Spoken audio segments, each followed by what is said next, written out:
Nice day to install my new mailbox. Hi there, friend. I'm Dig Safely Man. My job is to ensure you call 811 before you dig. Why do I need to do that? Vital utilities like natural gas and electric run just beneath the Earth's surface. Damaging them can cause service interruption, environmental hazards, or personal injury. I thought only contractors had to call before they dig, so homeowners do too. Call 3 business days before you dig unless you have X-ray vision. Visit nc811.org to learn more.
Welcome back, everybody, here to Simtrax Broadcasting as we come to you live here with the NSR Xfinity Series presented by the NC811.org. Appreciate you watching out there for our sponsors here for the season as we get ready to bring this season to a close. We are at the second race here of the playoffs. Of course, we end up here at none other than Chicagoland, definitely deep here in Illinois. We're running the Illinois 300 here tonight, and I guarantee you it's going to be a doozy. Guys are going to be tired way after this race, seeing that we've got over 200 laps that we're going to be running here tonight. And joining alongside me tonight is Stella. Stella, talk to me a little bit about Chicagoland. I've heard this track has closed previously to allow room for Fords to be parking. Talk to me about it. Well, it did close in 2019. They're actually working on some selling off parcels for warehouses. But they have now decided to bring super motocross to Chicagoland. So no more cars, but they're going to be doing some wild stuff on the 900 acres to bring some of the playoff series for the super motocross. It opened in 2001 and it did the Xfinity series until its closure, but the days of NASCAR are gone. Well, that's definitely a bummer. This 1.5 mile track is going to be really heartbreaking to see it shut down and not do what it does best and bring the fast drivers out here at almost 200 miles an hour. These guys will touch out there. I know John Williams, one of them out there, has done about 199 out there. They've kind of been pushing these cars as hard as they can for qualifying, as qualifying is about halfway through. Couple extra drivers out there. We're waiting for Justin Cope in the 59 Ford to get his lap in. Johnny Taylor, Mark Sikosi, they're all out there on the Yep, out there on the track as Mark Sikosi in the number 8 lands 8th in his Chevrolet. Hopefully we're going to have a great race tonight. Definitely hope not going to be full of caution. Stella, normally these Chicagoland races, they kind of end up single file, but you do have a couple different areas that you can pass out here. And these guys are going to be looking for different opportunities to move up here in the ranks, seeing that this is the playoffs. Well, yes, it is. It is the playoffs. And I'll tell you, last week at Nashville, was pretty exciting. We had an hour and 50 minutes, 188 laps. They only had 3 cautions at that track. There were 6 different leaders, 7 lead changes. The final results from last week brought us in with Corey Hines in first, Dakota Earman second, and Adam Benefiel in third. All right, well, Adam Benefiel is going to be looking to definitely keep up that role, as he is obviously going to be on a really kind of in a pinch here tonight, trying to figure out where he's going to land. Brandon Banks, he's going to be in a lot of hot water here tonight as well. And I've got to say, Stella, kind of looking way back here, where our guys are. Our number 1 guy still has yet to show, and I'm pretty interested to see really how he's going to do it. He locked in. Corey Hines is number 1 out there in the points for the playoffs. He's ready to go, and we are still we're still looking at he is yet to show up for any set of the playoffs unless he comes in the final race. Well, I can understand him not coming in for qualifications, but not showing up for the playoff running. That would be unusual. Yeah, well, I don't know honestly what the plan is, seeing that he's hanging out there with Team Conti. He's going to be kind of pushing it around a little bit, seeing where he's end up going to be. But I just don't understand why he's not here. You know what I mean? I think that's where I'm kind of caught up, is when you win 7 or 8 races during the regular season, you've locked yourself in, you push out there, you get a huge jump out there, and then all of a sudden, you don't show.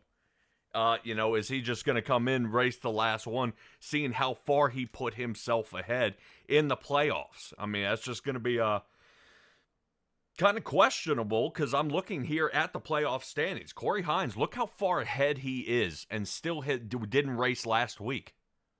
I mean, he may be able to go ahead and skip this one, still remain in the lead, and still win this thing. So it's interesting to see what what his tactic is here, and if he plans on coming back to hopefully defend here if Dakota Earman has a fantastic night. Which right now, Earman, I'm still waiting to see where this guy is going to place out here in qualification, but I am not showing Dakota Earman here tonight. So right now, if he chops along, he's got to hurry up. And Stella, proving me wrong. Guess who just showed up? And Corey Hines was here last week. Started in 18th, finished first. Did he? Yes, babe. Jesus Christ, where the hell was I? Good Lord. Okay. Well, maybe I'm losing my mind here. Corey Hines is in now. I'm not showing Earman. And I'm not seeing that. Right now, Corey Hines just loaded in. Probably sitting down pit. He's probably going to do his usual here. Start from the back, work his way to the front. But let's get over the race info here pretty quick. Right now, 200 laps. Stages will be at 45 and 90, 100% fuel limit. Stella, 4 tires in pit, so these guys got to be super careful when they are wearing them out. Right now, I've got Thomas Stanley may or may not be hanging out there for our RC here tonight. We'll see how if anybody is able to do it here. Yeah, Corey Budnot is in the booth for you and for all of your questions. All right, well, we'll definitely keep an eye out and see how he does out there. 102 degrees out there on the track. Stella, boy, you know what? Maybe I'll let you kind of take over a little bit, because a couple of these guys, the things are changing right before we get ready to go. Uh-oh. I don't know what's changing. Don't scare me. Yeah, well, definitely a couple of switch-ups here. Guys scooting around, thinking, trying to land out there on the track. And now as they grid, this track has been kind of a throwback here. Some tracks definitely look like this one, being 1.5 miles. But this D shape just doesn't seem to suit guys very well here. Plenty of speed, plenty of power. There's no real divots out there in the track that guys have any trouble with. It doesn't bounce the car around. Is there anything out there that really sets Chicagoland off from anybody else? Not really. It was designed by pretty much the same people. Bill France was involved in putting it together. They shopped for a place to put it. Everything has been pretty smooth with these guys. Don't. Oh, hey, look at Stoney right up front. Yeah, well, definitely Stoney will have his opportunity here tonight as we get taking a look at our starting grid here for the night. Still looks like Mike Bruno and Johnny Taylor. Those are going to be our guys here in the front row. Super fast times during qualifying. They're going to have their chance to see if they can come away with a win here tonight. As John Williams sits in the number 5, third place, Stoney Benfield will be in 4th. The 75 machine, the NC811, looking to kind of rock it out here. I'm hoping he's able to fly through the field as we are going to have definitely a hard time guys squeezing through. Ralph Hutchinson and Corey Hassler will be for row number 3. Looks like Johnny Hamby and Matt Sisler will be row number 4. Inside of row number 5, Mark Sikosi sitting in the 8th. He was 8th originally, but looks like he got bumped. Justin Cope, those guys are going to work well together for the 9th and 10th spot. Completing row number 5. Row number 6, we'll have Jerry Culver and Miguel Alvarez. Haven't seen Alvarez here before, so hopefully he has a great night. When he joins this league, he'll be out there as one of the few Toyotas that we're going to see. Corey Hines and Dylan Walterman will be out there as well. Right now, I am seeing somebody out there already, Jay Walterman, saying, "Go Walty." He's probably rooting on his favorite driver out there, so let's see how he does. Moving on to Eric Schaefer and Brandon Banks for 13th and 14th. Corey Hines, there he is, 15th spot. Jesse Priest, we know him from the Zero car. Hopefully he's going to get up there and be able to add one win here to his stats. It looks like Brandon Hastings, 17th position. Eddie Rose will be 18th. Nathan Biggert and Craig Parks. Parks actually really fast out here tonight. Hopefully, I don't know if he's kind of sitting back and letting this race come to him or if he's going to try to push it here later on. Looks like Dylan Walterman will be 21st, and John Thompson, I'm not showing behind the wheel. Stella, do we have a penalty? For John Thompson, I will tell you in half a second, that would be a no. All right, well, let's go ahead and get to it here as we're about to go under green flag. Barney's got it in the air, and away we go. Already hard on the loud pedal. Mike Bruno trying to squirt away. Looks a lot like Dakota Earman out front, but he is not the 48. Number 3 of Johnny Taylor going to be chasing very, very close here as these guys get underway here for this 200-lap race in Illinois. Chicagoland is where we are at, and it looks like we are definitely pushing around again. I think, actually, Hines is in a caution, and Hines is involved. That is Corey Hines right there. You see him sitting down pit. Yes. And we perhaps need to deal with the number issue? Yeah, well, we're double checking. I'm making 100% sure because something's off from what we're seeing here. So right now, Corey Hines is caught up in a wreck here, and we'll have to go back and see what caused this.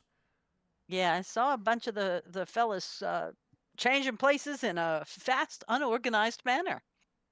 Yeah, we're taking a look at Corey Hines here. 19 off the wall. Oh. Boy, first turn here. Yep. Gets caught up. There goes Banks. Look at Craig Parks. Good move.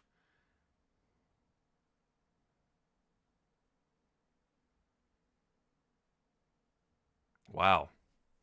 So Miguel Alvarez, his first race out here, gets caught up in the first on the first turn exit here. And gets kind of hammered up. I don't know if kind of what his angle was. Watch the 19 on the top side here. Yeah. Yep. Front quarter panel. Bing. Boy, ricochets off the wall. Just the amount of speed it took right into Corey Hines' door. I think Hines may be out of this race here.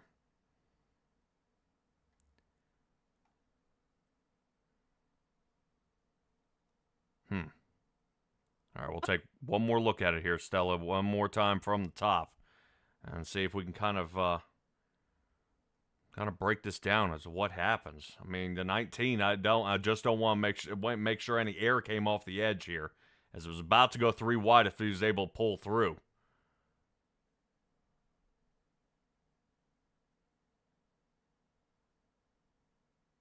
Only thing I see coming off the edges are bumpers and fenders. Hmm. Oh, and there went a hood. Alrighty. Well, that's going to mess it up a little bit here, as I know Jesse Priest was hoping to have a good night here. I think Priest ended up getting hit.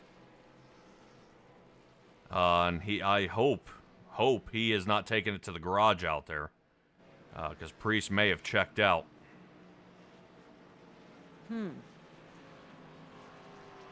Yeah, right now the only one I'm showing in the pit box is Alvarez.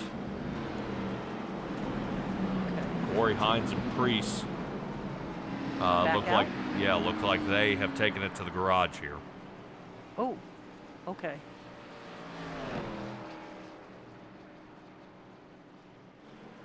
Yeah, so this is not going to go well for these guys. That's definitely a heartbreaker, especially right off after the first couple of turns there. Definitely takes them out. And boy, Stella, I didn't see that one coming, especially from this league. That was definitely yeah. Yeah. Little unusual for NSR. Yeah, But we'll just call this a reset minus and take another shot. Yeah, just right off the bat. I mean, it just doesn't seem just seems a little unusual to see them kind of wreck like that. All right, Mike Bruno and Johnny Taylor will be starting in the front row again. Pace car lights are off. John Williams and Stoney Benfield. Not too much has changed, except Dylan Walterman was able to get the best of that wreck, gaining 8 on the night. And away we go back under green. Let's see how many laps we can do this time, as we've only been able to complete half a lap under green so far, as we get lap number 5 underway. Side by side for Johnny Taylor and John Williams. Both of these guys side by side here for Team Conti, trying to roll it on through here and see if they can get a little bit. Now, Stella, we have talked a little bit about what these guys have got going on, but Sessler down on the bottom here in the number 66 Ford. He's working there on Ralph Hutchinson. Hutchinson already losing a couple positions. Don't know if outside line is what these guys have set themselves up for, because it's not feeling right. As you can see, guys spreading all apart, down close to the grass, all the way up to the wall, so that we may see 3 to 4 wide of guys trying to figure out how to get on through. Johnny Hamby in the number 70. He's 3 wide now with the 13 of Jerry Culver on the outside, trying to see if they can hold it on through. Stoney getting caught up, and now we're breaking finally away from that 3 wide, heading into 3. Wow, yeah, I was watching Hutchinson being the meat in that sandwich there for a while, but everybody held their line and is doing well. So this is one of those lovely tracks that they cut the dog leg, huh? That they do. They definitely are able to slice down, because it is a white line down on the bottom. You are allowed to go below it and pass. It is not a yellow line, so they can kind of scoot around. Kind of good etiquette is not to pass below the white line, especially on the back stretch. But during the front stretch, hey, you got to do what you got to do to get another position here. As we are watching Johnny Hamby still again on the number 70 machine. The Bucky's machine still rolling on. His Chevrolet is sitting right now in 8th. Fantastic job here so far, as he's unfortunately lost 1 position. But Stella, fastest on the track is actually that number 13 machine here of Jerry Culver. All right. That's something to say, because sitting back in 5th, having the fastest lap, that means we should see him moving up pretty soon. I was watching Hassler make a nice block on Schaefer there, keep making sure he was keeping him behind him, because he was coming on pretty strong. Yeah, actually Culver has moved up. He did start originally in 11th. Still moving at the fastest speed out there. Now we were talking, he's up to 5th. But biggest mover here is Craig Parks. Parks has moved up now to 9th. That is 11, now 12th. He's sliding on the outside. Wow. Right now, I'm wondering if Craig Parks is getting ready to drive the tires off this thing, and hopefully he can hold on, as this roll has really been been great for him here so far. I'm just wondering what he's got underneath the hood, or what's he's got changed to his setup that is offsetting him from the rest of the field here. They're doing a great job. Bruno's still leading the race. Johnny Taylor's second, and Williams is having to tuck into third. Maybe he's got some of those perfectly matched staggered tires, you know?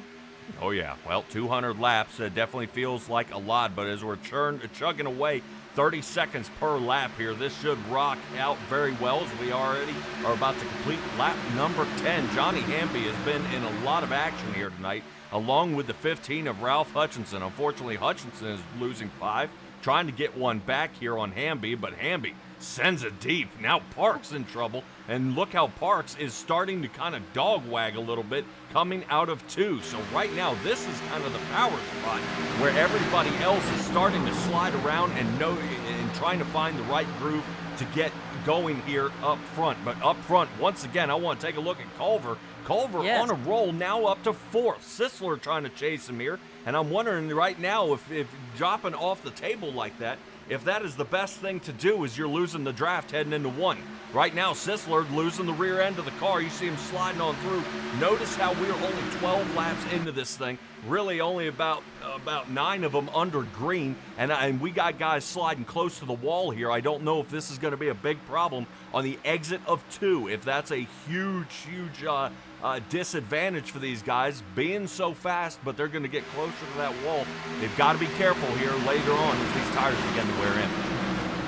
Yeah, it's so hot already. Is that going to wear in, or is that going to make them slimy? Well, it could definitely create definitely a lot of buildup on the staggered tire. That's going to be a very, very big no-no out there, but they're going to have to figure out how to combat that. As the track rubbers up, this is going to start getting different lines out here of where the fast line is. I have confirmed out there, Brandon Banks, Jesse Priest, and Corey Hines have taken it back to the garage tonight already. They only made it about 1 lap. I'm showing Corey Hines made it 0.04 of a lap. That is 3 of our round of 8 contenders.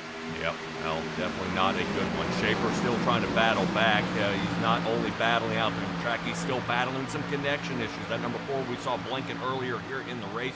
He's definitely trying to hold on here and see if he can stay out. And right now, from our angle, that is absolutely petrifying where he is. Yes. As close as these guys are racing, they have got to have an eyeball on him.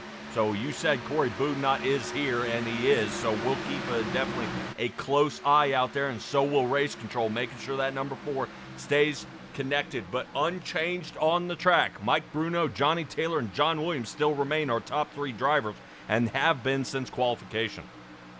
Yeah, I'm glad to see Taylor and Bruno are here, because at least they are some of our playoff runners. With Hines and Banks being checked out, Earman's not here. Stoney's going to make one heck of a leap in that round of 8. Yeah, well, right now Stoney does need it as he is teetering on the bottom. Once again, he's scraping the bottom of the barrel. Remember, he was just able to squeak in with Brandon Hastings getting knocked out last week. And it flip-flopped, sliding him in. So now he's right on the edge again, and he almost needs 3 to 4 DNFs to get nailed, really to nail a top 4 championship run here. And it is still possible. I mean, we've seen some crazier things. We just saw a huge wreck earlier in the race, and now we are sitting here lap 17 with a lot of guys getting blasted out of this one. So we'll see if his earlier racing and his points can keep him ahead. Craig Parks already moving ahead. He was up almost 15 spots, but he's having a little trouble around that Sisler area and dropping back again. So Craig Parks only up 12 as he sits now in the 8th position with his Chevrolet. Yeah, these are gorgeous. The watching them go down on the apron of that track, though, kind of makes me bite my nails. Well, definitely the change in the racing surface and flattening out. They've been racing down on that apron for a few years now, rubbered up and worn in. It's not as slick as you would think. Some of these guys, if you think about Phoenix, they cut the dog leg off there and they've rubbered it up. It's not a slick spot anymore, but definitely re-entering back on the track. There's a certain way in an area you've got to do it. So.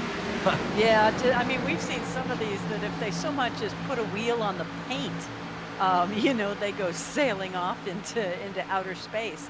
But they seem to be coming across it very, very well tonight. Yeah, great job there by Corey Hassler. We did see him having to let up a little bit here. Ooh, contact with the wall. Ooh, man. Right now, that definitely made Dylan Walterman pucker there as he saw the 25 almost ricochet off the wall. I thought we were going to have another problem. Look at Walterman here. This guy is hammered down right now. 10 spots for him. He's got to be careful, dropping it off the table just a hair here. Walterman taking on a big role here as he's trying to figure out how this is going to go. I mean, I am really impressed right now seeing this number 26 machine gaining almost double digits here tonight as his Toyota slips down to 12th here right as we head into 3. I don't think he had the best turn here, so he's going to be fighting that car. Right now he's got to keep it slowed up a little bit and kind of really set himself up. We're very, very early into this race. He's got to chill out just a little bit. I know stage is at lap 45, but he's got to find a nice groove here. Set himself up for when stage 2 works out. He moves himself up with a great race line. He may be able to get himself top 5, and then after that, he's got to think long run. So here we are with Stoney Benfield right now sitting 14th. Stella, that is 10 lost here on the night. We've seen Stoney be able to either have a great qualification or a terrible qualification. And unfortunately, I've got to say, this was a great qualification, seeing that really he was up there in 4th place. But now we've dropped outside the top 10. Yeah, who has come into the top 10 is Rose, though. He has made some amazing strides forward. Yeah, right now Eddie Rose has been following along up there with Brandon Hastings, who is now sitting on his outside. Hastings trying to hold it on as Eddie Rose is really kind of hanging down there toward the bottom. Excellent idea. I like the way he is trying to figure out how to shorten up that track just a little bit. Let's take a look here from Brandon Hastings' car looking down at the bottom there, right where he's kind of teetering on the edge, trying to see if he can squeak by. 46 gets a good bit of fresh air there on the bottom, but is unable, as it looks like Johnny Hamby is going to go ahead and continue following behind him. Hamby up toward the wall here, Stella, and right now I'm waiting to see, does Eddie Rose try to kick it in overdrive here and keep the roll on, or is something getting caught up there on the track? Because I'm noticing a lot of guys starting to slow down here. Well, my other question is, when they cut that dog leg, is it long enough to be consideration for gas saving? Maybe. I would probably say no. I don't see where any positions are really becoming, if they're gained much. It would be a good draft breaker if the leader would like to split off and stay away, where John Williams has hauled and won. So our podium position guys have shuffled up a little bit as Schaefer Chevrolet breaks into the 3rd position. John Williams drops now down to 4th, and Johnny Taylor and Bruno still remain in their respective positions of 1 and 2.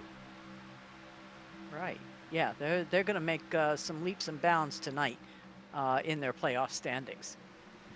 Right now, John Williams is looking to see if he can battle back for this position. The Team Conti cars are looking really solid out there, except until the exit of turn 4. Looks like Williams has been wiggling just a little bit here. He does get his position back, but it looks like we might have a shot here for the lead. Johnny Taylor down on the bottom, and we've seen this from multiple tracks. Johnny Taylor, he wants that position, drops to the bottom, but the outside line guy, he's just going to hold it, have the turn exit speed, and continue pulling away. This is an excellent job here. I do want to point out, Stella, I know we talk about Brandon Hastings a good bit, but we are going to talk a little bit about him for the right now. About he originally was caught up in that wreck at the right there on lap 0.5, on the exit of 2. He was in his pit box for 41 seconds fixing damage, and has battled up here to 8th position.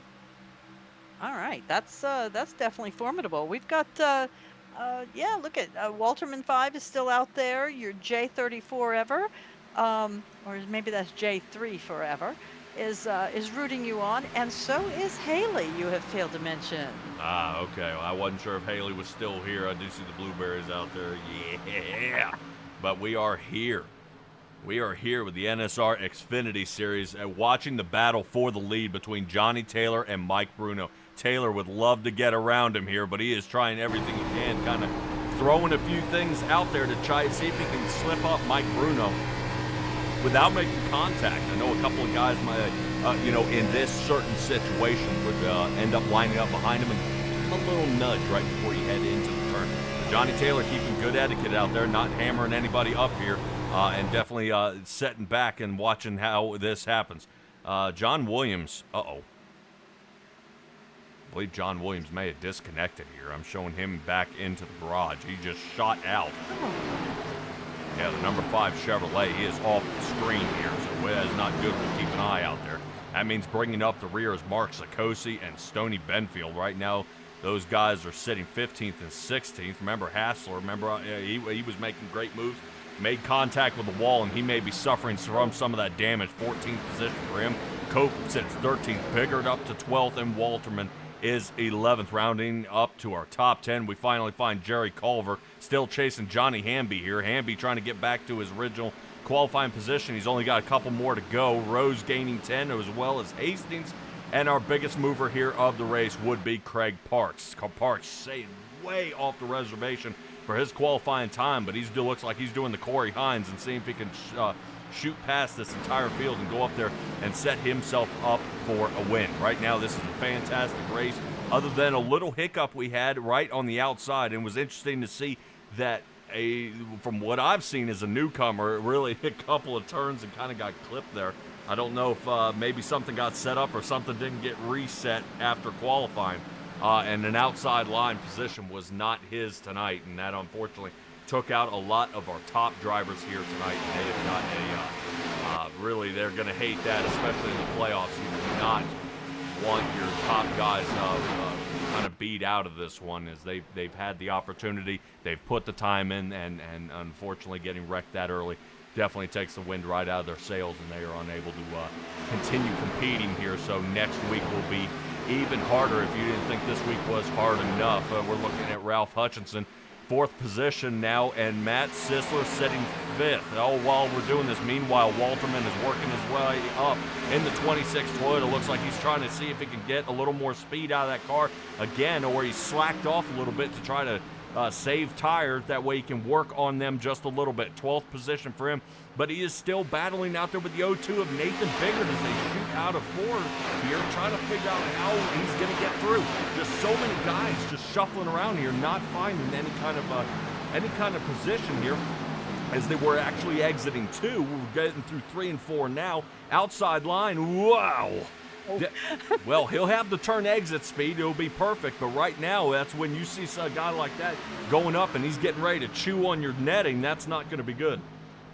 Yeah, that was definitely good for some drone footage. I'll be watching the infield care center to see if Williams pops in there. I see that he is kind of frozen, 34 seconds down. If he is actually running, I'm going to be impressed. But if he wants to come up and let us know what happened, unless his entire internet is down. Yeah, well, he may be down and out. We'll do another check. Williams is in the garage. Yeah. So we have a lot of guys getting knocked out here, Stella. Only 16 drivers still left on the track, as they've been kind of mashing them up here just a little bit. And we haven't even made it to the first stage. Bruno enjoying his lead here so far. Johnny Taylor is kind of sniffing around the rear bumper again, but not coming up with anything useful there.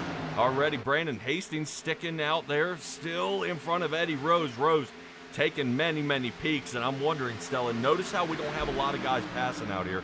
Tire wear may be a factor. We've got guys sitting back just trying to make it to the end of the stage. Wow. I mean, because if that's the case, there's only a stage of 45 and 90 tonight. So they're going to have to go from 90 to 200, winging it, and maybe some green flag stops. Now winging it down toward the white line is Eddie Rose, finally passing Brandon Hastings. He's been trying that for a while. That gives him 11 on the night. His Chevrolet is joining the rest of the force out there, as Matt Sisler is the only Ford amongst the Chevys in the top 10 right now. He's trying to keep it going, as we do see Eddie Rose starting to open it up here with Sisler and Parks in front of him. But, well, I said in front of him. Craig Parks is now going to be in the rearview mirrors. Eddie Rose picking up pace again here on lap 37. Sisler is next on his list, and they are still fighting it out as Taylor Taylor is now fighting for the lead on the outside line. Looks like the 19 machine's in trouble as Schaefer. This may be a 1-2 punch here, as it looks like Taylor is now taking a page out of the book here from Bruno. Bruno is going to lose the lead here for the first time tonight. Johnny Taylor has got only about just the very paint of the front of his front bumper past him, and he's going to have to depend on turn 4 to pull through. He's got it. Oh no, it may be. Yes, there we go. I was giving him a little body English, leaning over and making sure he made that turn. Yeah, well, somebody else who's looking to make even a better turn. Look down bottom lane. That is Eric Schaefer coming alive here. Right now he's getting ready to make a pass. And Bruno looking to find that the guy who's stuck with him 90% here of this race, he's going to hang out there with the number 3 Chevrolet of Johnny Taylor, trying to help him through some of these turns on exit here. And I've got to give it right now to Mike Bruno. He is trying to push Eric Schaefer down below that paint and try to wear him out. See if he can burn up those tires, and then that way Bruno can overcome and overtake and bring him on back. All right, T.S. Ritchie out there rooting on Stoney, which Stoney unfortunately has dropped way back. He is trying to make it back up in the field, 13th position's where he is sitting. But just as Johnny Taylor finally gets the lead, Eric Schaefer may be looking to put him another spot back here as we sit there on lap 40, heading to 41 with 5 laps left to go here in this stage. Taylor staying out front of Eric Schaefer, but Schaefer, boy, he's dropping down so aggressive here on these tires. I love the way Schaefer kind of waited a little bit, let this track come to him, and he is working it. Yeah, Schaefer thought he had just cleared him. He had the lead there for just a moment, but Taylor with the turn exit speed, he's got him. Schaefer having to check up and kind of dog wag the car a little bit to keep held on. Right now he's trying not to disconnect from the track, and we are keeping Johnny Taylor in the lead for yet another lap. Yeah, that was a wild move there by Schaefer, coming, running up so high, so fast. I was feeling for Taylor. He was wondering, is this it? Yeah, consistency for most of these guys out here is actually lacking just a little bit. Guys who have been on the move actually falling off a little bit. Dylan Walterman now down to 14th. He is gaining 7. He had moved a bunch of positions fighting his way up to the front. But we've got other guys who have been really on the roll. We saw Craig Parks. He's now fallen off a little bit. Now 9th for him. Brandon Hastings remains in 7th, but he's trying to chase down Eddie Rose, but no luck as Sisler separates the two. But Eric Schaefer, we are keeping here with the battle for the lead between the 3 and the 4 car. Whoa, Schaefer with the disconnect. There he goes. It's hard to see the car when the car's not there, as Johnny Taylor has got to see if he can hold on for this one as these guys fight around the track just a few more times. I really question if this is going to be a good switch up, and he does. Slices down to the bottom. Johnny Taylor, what an excellent move. You see him whip off 4 there, dropping down to the bottom, and now they are going to be switching up like this, Stella. Yes. And really, we've seen how close these two guys race. This is going to be a hard run here, especially toward the end. Excellent job here. Let's ride along with Johnny Taylor for the next couple laps here and see what he's got going on. Right now, Schaefer down on the bottom. You see him squeaking right out of the windshield here. I don't know if he's going to have it. Schaefer's got it for the moment. Ooh, man, just as our producer slides over there, he looks like, I don't think contact was made, but boy, if it wasn't, that was close. All right, they do have to complete this lap. Right now, Taylor trying to hold on to it here. Let's see him pull into the screen. No can do, not yet.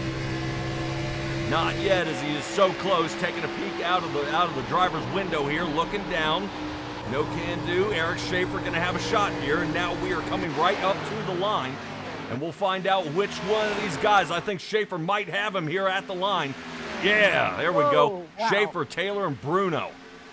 1, 2, and 3 within like a tenth of a second of each other. Very, very close. Look at the clutch of 3 of these guys right here. What an excellent run here.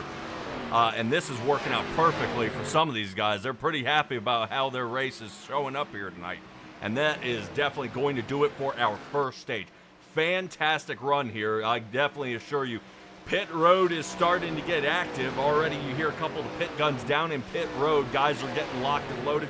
I'm sure we're going to see 4 tires and fuel here in just a moment, as these guys have been running the rubber off these cars here. Now, these guys have learned a lot, Stella. Now we'll look kind of back at some of the areas here. Johnny Taylor, he didn't get the stage win here, but he sits in second, exactly where he started. John Hamby was able to return back to the 7th position, as well as Matt Sisler, back to their exact qualifying positions. Justin Cope, same situation. He's sitting 10th. So you kind of see guys who moved up fast and fell off, and guys who waited, which looks like Eric Schaefer, waited and then fought his way all the way up to the front, really, here in the last 18 to 20 laps. So you learn from the other drivers and how you did out here tonight. You know, what can some guys take away from this? And that's exactly what they're going to adjust for down pit road here, is what are they going to do? How are they going to offset this? What adjustment can they make to try to tighten up that race car just a little bit before sliding out of 2 and into the wall? As our first driver heading into his pit box is going to be Eric Schaefer, and I guarantee you we're going to see a lot of action in his pit box, as they were saying earlier that his car is doing fantastic out there. Not too many adjustments they need to make, and they'll sling him back out onto the track. Already somebody missing their pit box there. That's a little bit unfortunate. I don't know if that was... I do believe Schaefer also had to back up. Yeah, I didn't know if that was Cope, but I believe it was the number 13 of Jerry Culver. He was on a roll there earlier, missed the box, had to slide back just a little bit, so he's going to have an extended pit time here right now, 20 seconds in the box for him. Yikes. Yeah, Corey Hassler, he may be dealing with a little bit of damage there, the 25 machine. Right now he's sitting 26.83. Yeah. Yeah, not quite enough for a penalty, but maybe enough to bang some of those fender points out. Yep, that they are. All right, rotated out our top 10. Mike Bruno, Johnny Taylor, Eric Schaefer, 1, 2, and 3. Bruno with the time. He was able to squeak out of pit road fast enough to regain his lead back. Ralph Hutchinson will be our 4th place driver. Looks like Brandon Hastings, Eddie Rose, Hamby, Sisler, Parks, Cope will be rounding out our top 10. Not bad here. Culver, Hassler all get smashed up there. And Stella, that is John Williams. Oh. Okay. He's bringing it back out? I believe so. It's showing him on lap 42 right now. Okay. He might as well fill up and get 4 tires and haul butt back out there. Nice. Yeah, 7.3 I have to seconds. agree with Jay. Go ahead. Sorry. Out in the chat, he says great race to the end of that first stage, and Jay Walterman agrees with him. Yeah, well, I'm interested to see how those guys were able to open it up so late here into the race. A lot of people fell off. Guys were like, oh, you know, you could see the looseness in some of these guys being nervous. But right now we're looking at the top 3, and I'm wondering if Hutchinson or Eddie Rose is going to come into this.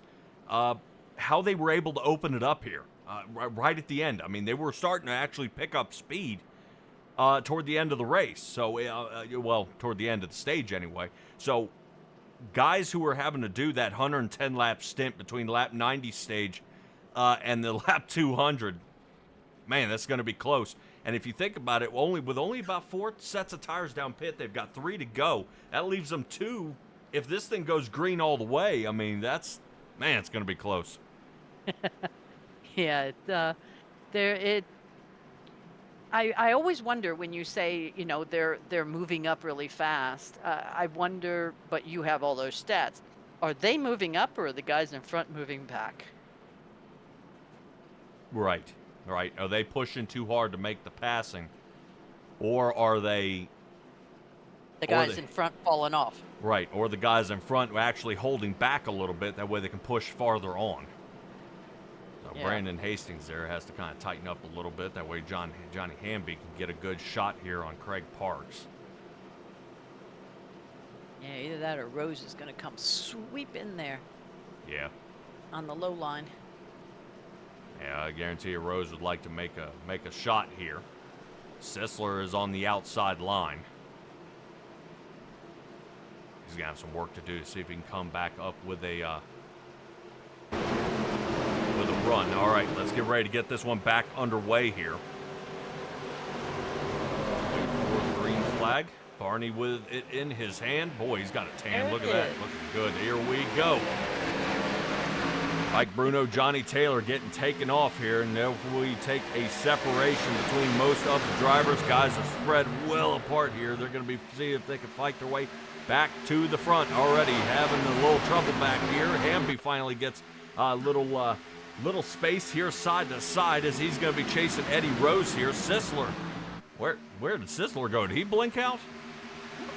He's on the top. All right, well, Craig Parks does sit down below Matt Sisler. I saw somebody shuffling here through the field. Already down onto the bottom. Somebody's trying to shuffle it on through. We'll get maybe toward the center a little higher here, where I do want to see the 26th, Dylan Walterman. Walterman is following behind Cope. Cope's wanting to get some more positions here tonight. Then sitting 10th, but a 10th place finish would be fantastic for him. And we're going to have to see if he is able to do that. Culver was fast last stint, but he's going to have to figure out how to drum up that speed yet again without getting in trouble. 16th spot for him as we fight our way back to the front. Johnny Taylor loses a position to Eric Schaefer, and right now Bruno is just trying to outrun the rest of the field. But Bruno caught in the last 10 laps of the stint. We'll have to see if that ends up at the same. So we're looking for lap number 80 when it comes out. But we are under caution. I don't know if Cope got loose here. Take a look back with where Biggerton was.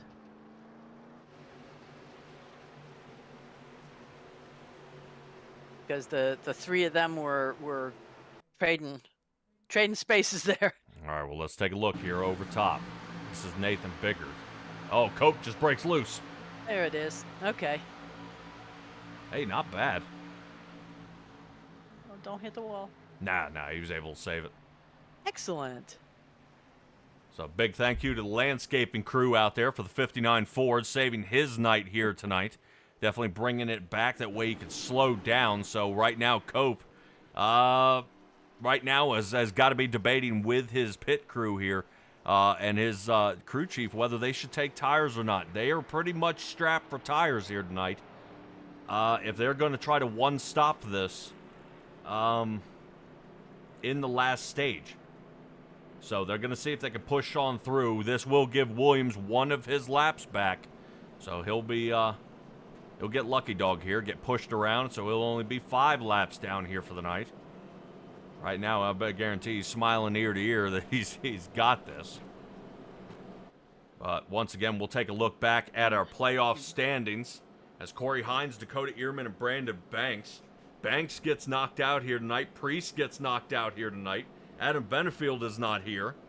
I mean, this is it. Right now, this is huge. Seeing that our third place driver is down and out. Corey Hines is down and out. Johnny Taylor, he would love to come with a win from this, but he's only 2 points ahead of Mike Bruno. Now, remember, Bruno has yet to have a win here. And he came in on points. Yeah, he made it in on points, just his consistency. And right now, this is going to be huge for him getting on through. So I'm interested to see what this does for points and how they come up with the points on the field. To kind of, I hate to be the guy doing the points here in this in this league because we got guys shuffling around. They're all over the track. I'm interested to see how that works out for them. Yeah, I don't know what the format is, how many points per race or per stage or anything like that. But with only 19 points between second and eighth, and half of those guys are gone, there is going to be a big shakeup. Now, as far as tires tonight, did anyone, or at least that you can tell, take tires during the first caution, or did they wait until the stage? I believe they waited till the stage. I would have too. Okay, so Yeah, Brandon Hastings okay, so and they Eddie have Rose. 3 more. Okay, they have 3 more tires after this then. So figure 1 more set at 90, and then 2 sets to get them through the last part. Right. Gotcha. Yeah, Okay. So that's what I'm saying is between 90 and so we have 110 laps with 2 sets of tires.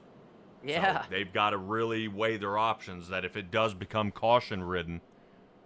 If they're getting slimy by 35 and trying to make it into the 45 stage break before they can change, they're going to be in trouble. Right. So when and that's kind of what I was also pointing out is, when do you cut your losses? When do you say, okay, tires are worn out, I've got to come in. We got to put tires on. We got to try it, because we've seen one lap too early, we've seen one lap too late, and it's cost somebody a race. So it's kind of weighing your options here and feeling out the rest of the field. If I'm off by 2-second fall off, we need to draw the line. We need to come down pit. But is it worth coming down for 2, or do you think it always has to be 4? I would always do 4, as loose as these cars are coming out of the turns. Okay. And I know Jay out there is asking if loose is fast. Yes, loose is fast, but if you're too loose, then you're out of control. And we saw what happened to Mr. Cope out there. He might have taken one turn of wedge too little and then ended up in some trouble. Looks like nobody here, Stella, has decided to come back down pit road and top off. I think somebody like Sikosi, Benfield, Culver, or Cope. Even John Williams. I know he's a bunch of 5 laps down, though, but a quick splash of fuel and returning back might be able to offset their bad luck here tonight, and they may be able to shuffle up for farther into the top 10 if they were able to come down for a little bit of fuel, maybe offset it a little bit here. Yeah, who is behind Stoney that is getting a little shaky on the internet? What here? Culver? 13. Okay. Yep. Okay. Yeah, I just saw he was there. He wasn't. He was there. Yeah. A couple of guys are having a little bit of connection problems out there. We'll see how this fares. Pace car getting off the racing surface here, getting ready to go back green yet again. Let's see this one go, go, go. All right, Eric Schaefer already, he's trying to file back in there. Right now, sitting third. He's going to have a hard time. Right now, Hastings and Hutchinson sitting right behind him here. This is a great battle. Right now, that is the battle for 4th and 5th, but now Eddie Rose is throwing his hat in the ring. Eddie Rose now up to 5th, seeing if he can make a good push. Watch the 46 give a shove to Brandon Hastings, trying to put Eric Schaefer farther on the outside that he may not want to be. Schaefer squeezes down just a little bit on Hastings here as we see him shoot across the front stretch. And right now, Schaefer's going to have a fender on him, but just coming across the line. Right now, Dakota Earman, he says, not mistaken, only 3 of the 8 playoff drivers are still running. Hines such a big lead, I don't think he'll be knocked out. And regardless, since he has started the race, probably because Hines, Bruno, and Taylor. And Stoney advancing to the next round. Yeah, you are correct. And that's what I was saying. I think he may be able to advance to the next round. But a couple of guys who are kind of key finishers here and in the points are going to be shuffling around just a hair. Hines should be able to push to the end. But Dakota, knowing the points system here, if you could help me out just a little bit, does Hines already have this one in the bag here? Yeah, that's kind of what he's saying as far as tonight. Oh, you mean, is he catchable even to the end? Correct. Okay. I mean, even if Corey Hines started the race, he would be able to have enough points gathered tonight with a DNF, but he did start, so I'm wondering if that's enough. Since they'll probably award him with a 21st finish. Earman wasn't out here, so he's not going to gain any positions here, so it's going to kind of shuffle it around a little bit here with these guys with the DNFs. Yeah, definitely. But it's cool. I mean, sometimes I'd rather see a shuffle up. Well, as long as whoever I want to win is not shuffling out. But I'd like to see a shuffle up with rather than the same 5 guys every week, type of thing. But I want to know why Dakota's not here. Yeah.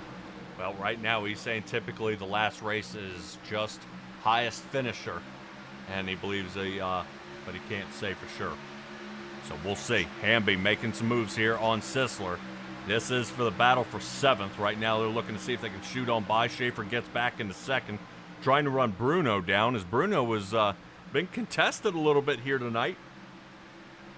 Last stint, the first 25, he was uncatchable. And then as the track wears on and the dynamic temperature starts kind of kicking around a little bit, that's what you start to see is these guys shuffling around just a little bit and kind of getting a feel out there for the track. But Johnny Taylor is going to be looking way out there for Bruno. You see how these two have actually broken away from the field and definitely gotten a decent amount of separation here by at least half a second. So it's Bruno and Schaefer. Schaefer thinking about taking the roll on the outside. No can do. Snugs up toward the turn to wall.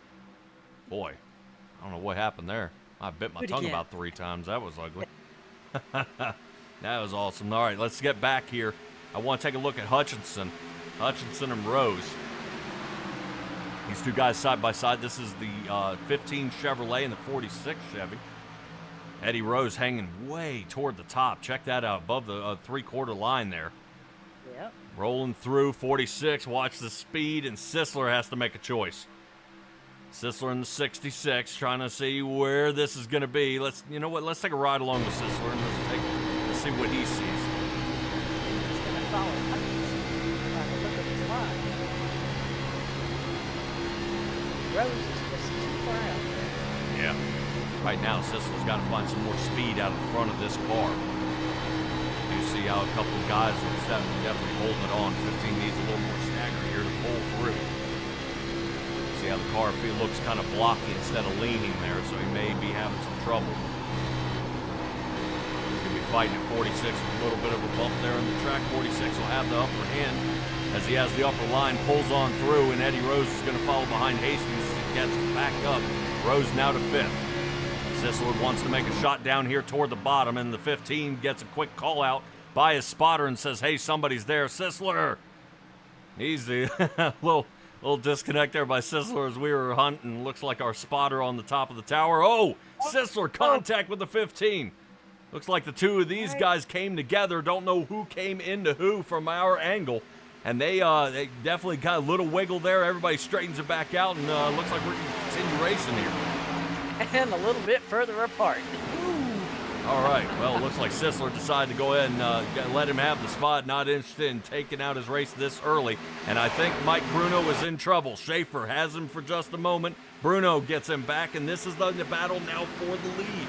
19 machine in the Liqui Moly car, seeing if he can fly on around the outside line for him, and now chasing the number 4 of Eric Schaefer. Schaefer definitely, he is staying connected to the track. Don't know about his internet, though, but we continue on as Schaefer gaining his 12th position here of the night.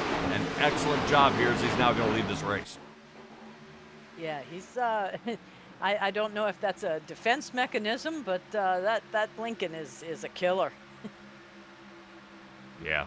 That might be an idea. I'm wondering if any kind of options may be open to some of these guys out here of what adjustments they can make. Timmy Ray out there is recommending possibly some air pressure adjustment. I was thinking maybe tape, might be adding a little more tape to see if you can speed this car up, but you got to watch those water temperatures. Walterman still hanging out here in 12th. Right now he's the only driver other than Nathan Biggert outside of the top 10 that are gaining positions. Everybody else has lost positions here on the night, so that has been a huge shuffle back. Hines losing 6 from where he originally was, but he is in the garage as well as Alvarez, who lost 8. Priest lost 3. Banks lost 4. And John Williams, he is out here losing 14 on the night, and he is a handful of laps off the pace here. Justin Cope, I think Cope's trying to hold on. Remember, he may have scorched those tires back on lap 53. Sikosi losing 6. I'm still looking at, top 16 are still on the lead lap. So it's not too much, no harm, no foul as far as who's still running. Those that got in trouble have just bailed. Yeah. Just not being able to recover. Culver losing 3, but he's gaining back. He's past Cope and Sikosi, so Culver is working his way up to 14.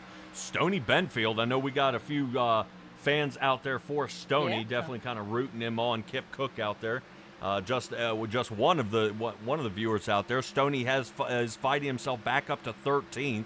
He's working his way. Walterman gaining 9, Biggert up 8, and Hassler, who is sitting in our 10th spot, may right now only losing 4, but he may be losing 5 here as Biggart's getting ready to slide underneath the 02 Chevrolet, looking to put another Ford in his rearview mirror here.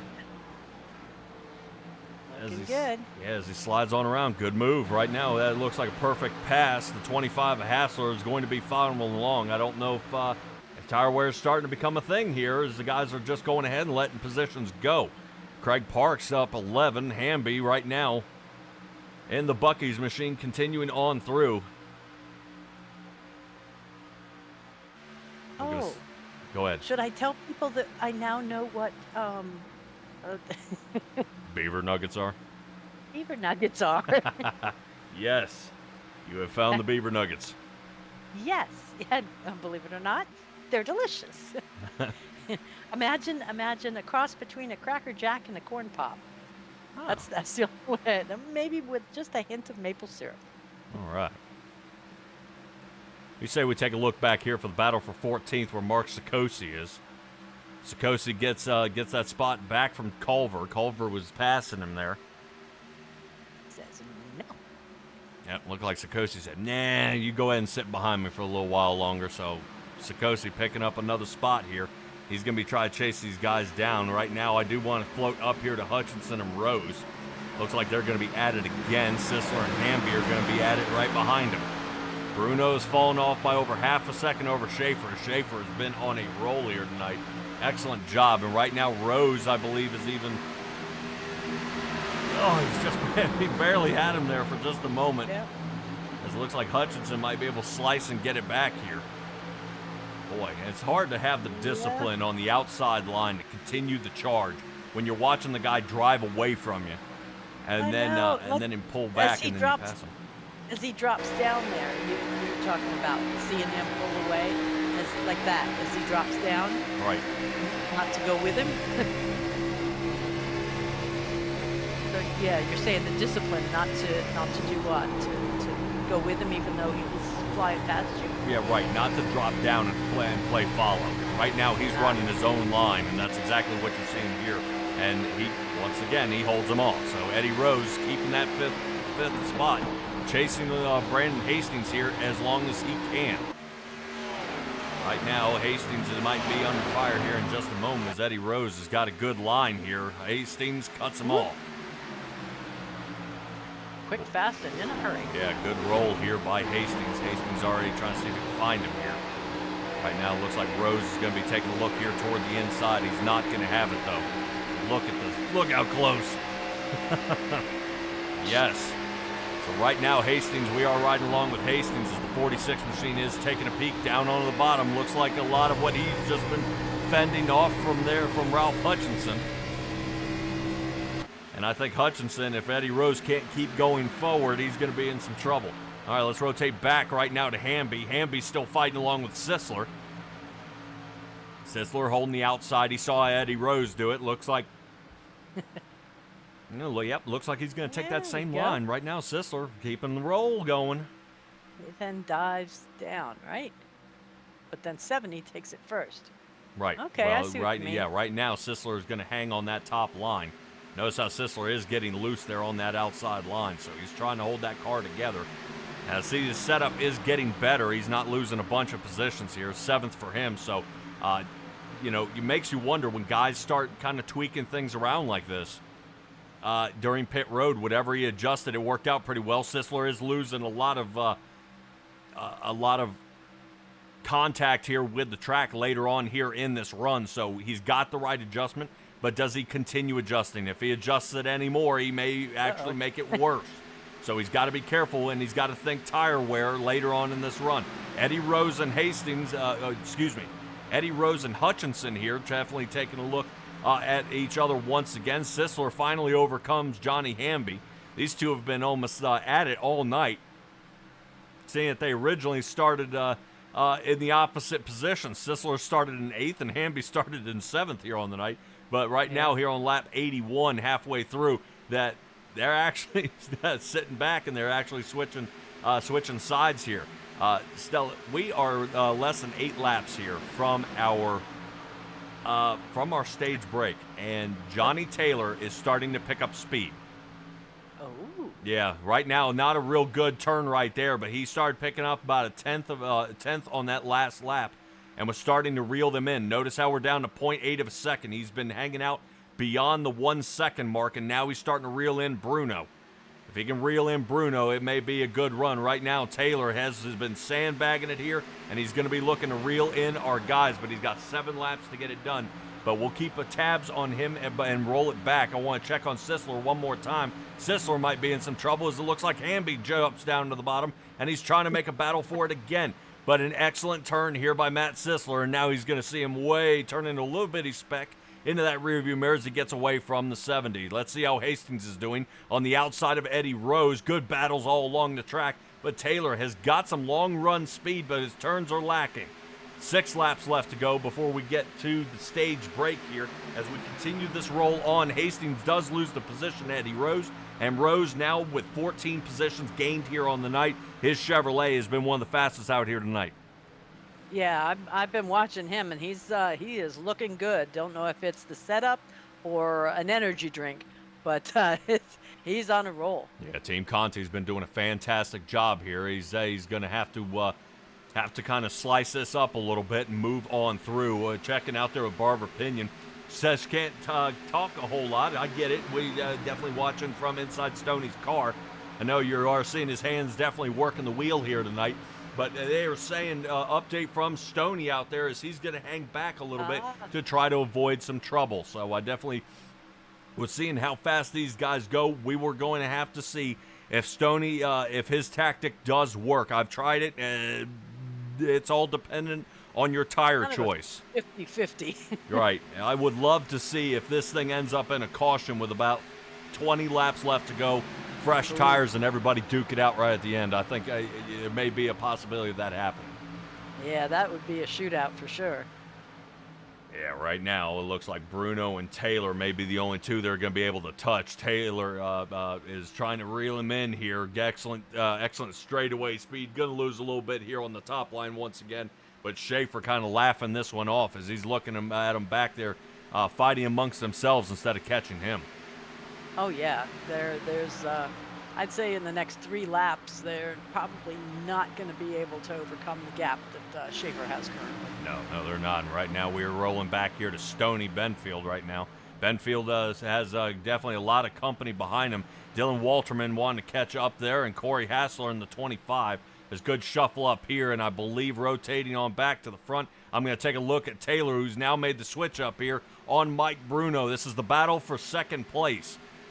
Johnny Taylor down on the bottom, getting close to the grass. Bruno's going to have the top side. And see, that's where I was saying, I'm not quite sure dropping the track there is beneficial.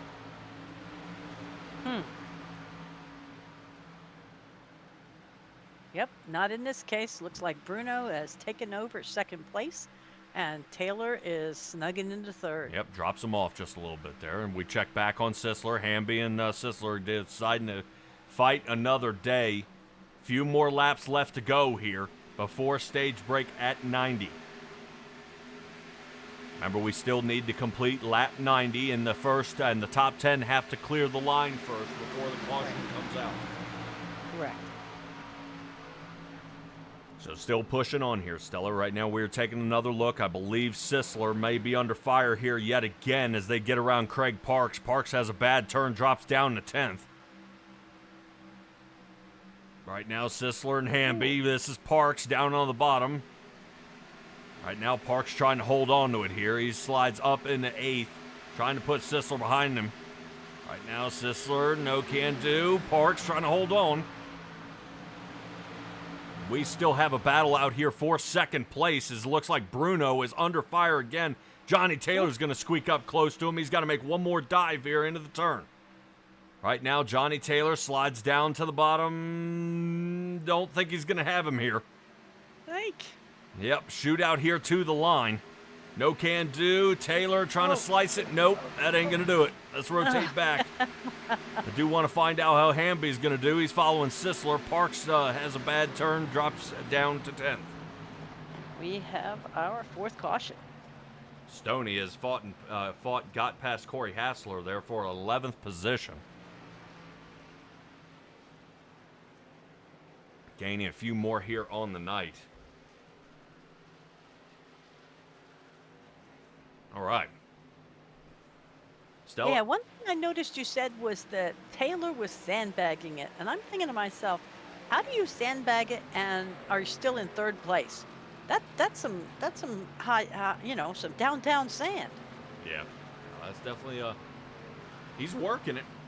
I mean, he's definitely working it, and him being able to kind of sit back a little bit and still remain fast, and that just comes from experience, is knowing what you can and can't do out there. Obviously, the more laps guys put in, the more tires they throw on. They kind of figure it out there just a little bit. Yeah, but you're talking about being able to remain top 5 and hanging back. Yeah. I mean, Yeah, me, I'd hang back and I'd be back in the 20th position. yeah, He hangs back and he doesn't leave the top 5. yeah. That's skill. Yeah, we'll have to see if that continues on this time through. Guys coming down pit now. All right. No speeding. Oh, somebody's decided to stay out with the pace car. Yeah, Williams is going to try to see if he can get at least one of his laps back. That'll only leave him 4 down. Nice. See if we have any change-ups coming out of pit road like we did last time. Yeah, we're definitely going to see. We are taking a look there at Mike Bruno in his pit box. Oh, Hassler misses again. All right, Sisler trying to work his way out. Chasing behind the 91 at Hastings here. 4 tires and fuel for everybody. I don't see anybody really taking a gamble here. Good deal. Stoney still remains in 11th. Sikosi up to 12th. Culver doing okay. Walterman actually had a little bit of a slow pit stop, 16.6. And 2 drivers still down in pit road. Corey Hassler, 32 seconds for him. And remember, Justin Cope broke loose. Yeah. And he is sitting in his box. 45 seconds. I wonder what damage came from the grass. What can happen? Unless he's making a big adjustment here, or if it folded up the front splitter down the bottom. Ah, okay. Okay. All right. Well, you got some ground to make up, my friend.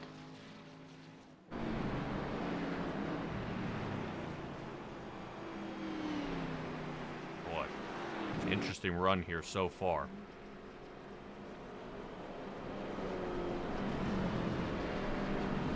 The guys getting ready to slice it up here. Definitely interested to see how this one is going to play out here toward the end as Eric Schaefer loses a position to Bruno.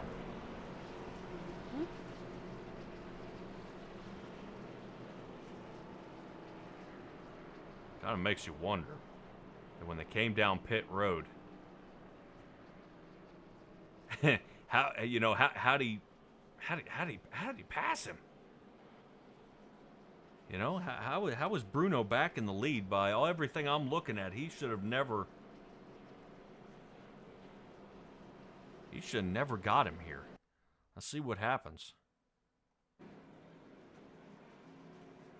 Schaefer didn't have to back up in his pit stall again, did he? I don't believe so. Let's kind of see. No. Oh, good stop. Okay. There's Yeah. Bruno in his box. Good stop. Is this what we were talking about last week as far as the advantages of being in the front? Now he can just drop it and roll fast? Right. Because this should be Here 4 comes coming. Schaefer. Zoom! See? Aha! Right here at the line. Yep. That's exactly what happened.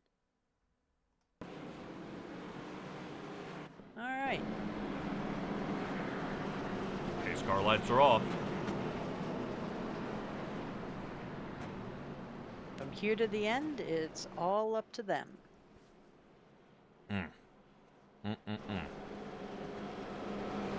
Check out Brandon Hastings already on the bottom trying to save fuel. I saw that. I think he did that earlier. At least somebody was tooling around on the bottom. And I was thinking, wow, that's kind of early. I think it was on the first stage.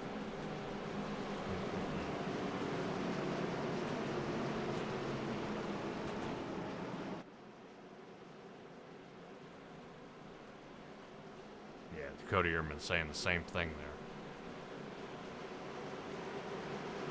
And it is an art form watching these guys slide into their pit box, and get just at the right angle, the right speed, not slide through, not come up too short. I mean, these guys do practice out how to make pit stops. So what do you say we get this one underway as the lights come on here at Chicagoland? We kick this one back off and back under green here for lap 96. Schaefer already making quick slides down to the bottom here.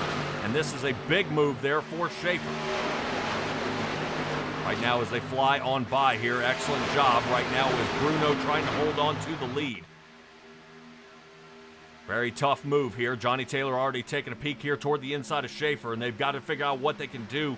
Either the adjustment they made to overcome Schaefer or see if they can block him out, because he was on a roll last time. In less than 10 laps, he was able to take the lead and then never looked back from there. We have 110 laps making it to the end. We'll be at the halfway point of this race in just over 3 laps of this competition that we are seeing here for the Illinois 300, brought to you by the NC811.org. Stella, give us a little shout out from our sponsors. We kind of take a look here at Matt Sisler and Johnny Hamby out there. Sure, because NC811 has been around since 1978, providing a fast and easy communications link with your local utilities providers. You give them the information about your excavation, they transmit the information to your utilities, and then the utilities turn around and send out locators to mark your publicly managed underground lines, and they do it all for free. So contact 811 or 1-800-632-4949 at least 3 days before you plan on digging. Hashtag safety first. All right now, not looking for any part of his safety is Eddie Rose getting close to the wall there, down to the bottom for Ralph Hutchinson. And Hutchinson and Rose going to be going at it all night here. Rose not giving up that high line. We'll see what kind of speed he can get, if he can get to Johnny Taylor with that kind of roll. Here he shoots down the backstretch, trying to chase him down now. Gets a little bit of draft help from the 3. But Johnny Taylor going to be right in the middle of the 2 black cars getting ready to surround him here. That is going to be big trouble here right now for Johnny Taylor if he's able to stay out front of these guys, as Mike Bruno has broken away. Schaefer off by 0.4 of a second, and he's definitely enjoying the lead while he can. We'll see if Schaefer kicks in overdrive here and is able to run him down. Yeah, Hutchinson kissed the wall. Excuse me. Rose kissed the wall just a tiny bit on that last turn, too. So he may have to rethink that high-line strategy for the next couple of minutes. Yeah, right now, Craig Parks as well has been moving his way on up. Down on the bottom he goes, looking to get over top of Johnny Hamby here, moving his completing position up at least one more, and the chance there is the opportunity is there as Matt Sisler as well. He's dropping down to the bottom. And Stella, we're looking at right now John Williams laps down, sending it 3 wide, rolling on through. I love the competition here. Guy's laps down. He's not in contention here, but if a caution comes out, he gets another lucky dog. He gets the wave around, so he should only be about 4 laps down here, and he's going to be he's going to need a lot of cautions here to get back onto the lead lap. But hell, he's still out here. He's racing with them, and he's letting them have it. I like it. He says, watch me. I'm still a contender. Yeah, well, so far, right now, trying to contend is Nathan Biggert. Right now, he's trying to hang out in front of Craig Parks. Parks definitely starting to put the moves on him here on the inside line as his Camaro is making the chase. Not so good there, trying to figure out if that's a good idea as Sisler drops off the table. We've seen a lot of guys that is not gaining any speed down there on the bottom. Schaefer is still out in front of Taylor. He's only 7/10 of a second now, and he's trying to fight back to the front as Ralph Hutchinson's trying to get Taylor. So we've got a lot of action out here really in the first 10 laps since we put tires on this car where everybody's going to shuffle. But the only one who's laughing at everybody is Mike Bruno, who's out in front by 3/4 of a second. Yeah, what I like to see is the fact that these guys are not, overdoing their tires. A lot of times they come out with those brand new tires. Next thing you know, they're up in the wall. They're doing donuts, without winning. And they're nice and clean. These guys drive nice and clean. Mike Bruno, Eric Schaefer, Johnny Taylor, Ralph Hutchinson, and Eddie Rose are our top 5 drivers here on the night. Hamby rounds out our top 10, 2 seconds off pace here. Still fighting to see if he can get his way back up there. Sikosi is now our 13th place driver behind Stoney. Stoney's actually working on the outside pretty well here tonight. He did lose a spot there to Corey Hassler that we saw just barely miss his pit box. Had to slide back there a little bit. But 32.82 in his really out there in his pit box tonight. So right now, Hassler may have made an adjustment, fixed a little bit of damage that he may have actually acquired from the wall out there, and then trying to get it going back. Let's check back up front here where Schaefer, Hutchinson, and Taylor. Right now, this is the battle really for that second and third spot. Eric Schaefer. He's going to have to look out to the right. Spotter's going to say, hey, by the way, the number 3 car is on your outside. So is the 15, Ralph Hutchinson. And I guarantee you Schaefer not happy about the line he's having to run here. Down on the bottom. He's not able to rotate up the way he likes, but a nice little seam separates, and he's able to squeeze up. Decides not to, though. His Chevrolet, I don't know, can take that kind of tolerate. And now Eric Schaefer is into the wall. That'll bring out a caution here for the night, and a fantastic night here for Ralph Hutchinson and the number 15. I don't know who fumbled here. If it was Eric Schaefer, may have rotated up to get a good angle into turn 1, but there was definitely contact, and that brings out, I believe, our 4th caution here of the night. Shows 5th, but I should have 3rd unscheduled. There we go. Boy, that was a nasty wreck here. It was. Let's see if we can take a look from the top view. I'd like a more over-the-top, closer chopper. Right there. Oh, because from there wasn't contact yet. Yeah, 15 may have come down just a little bit, and that may have bring up some. Let's see if we can take another angle. Yeah, that's better. A little bit closer. See 15 working his way down. Yes, we do have netcode. He's working his way down. Yep. Now, I'm wondering if that is what's causing that. That's a bummer. Yeah. Yeah, I think netcode kind of jumped the gun on what may or may not have happened there. Yeah. Let's see if we can take a look at Johnny Taylor here. I do want to see kind of what he sees from inside the car. Oh, whoops. Taylor is not the guy I'm looking for here. I'm looking for John Williams. No. There we go. Okay. Yep, that's the definitely no contact there, so. Yeah. Well, but look who's right up here in front, going to get another one of his laps back. Yeah, so there's a caution, and he was actually right behind the caution. It looks like everybody is able to floss through it here. We'll see how much damage these guys have collected here. They've definitely, I guarantee it, everybody coming down pit road on lap 92, though. But interesting to see. I'd come down and get a splash. Yeah, well, I said everybody except the top 5. Johnny Taylor, Eddie Rose, Nathan Biggert, Craig Parks, and Mark Sikosi. Really? Yes. There you go. Mike Bruno came down, yet Johnny Taylor has not. Huh. Very, very interesting. Well, being able to take the fuel, they may be trying a one-stopper if this one goes green. Ooh. But then their tires won't allow them to really do a one-stop from 109 to 200, will it? Well, the more pace laps we run, the farther they can go. Okay. Last time that Johnny Taylor took fuel was 92. And let's say Mike Bruno has been leading a good chunk of this race, is now pit on 108. Right. The only thing I'm concerned with Mike Bruno is he has come down and taken 4 tires. Oh. I'm showing a 15.22 by Mike Bruno. Okay. I would calculate that to be tires too. A lot of strategies here, Stella. A lot of strategy here. So agreed, because either either that or he forgot to uncheck his tires. Yeah, he's gonna be pretty mad if that's the case. Yeah, but I think at this point they could probably make it to the end. Yeah, if you think they can make it to the end on fuel, and the tires are okay because of caution laps, I think maybe they. Oh, he's coming back down? Yes, To get he's more trying work. to fix a little more damage here. Hmm.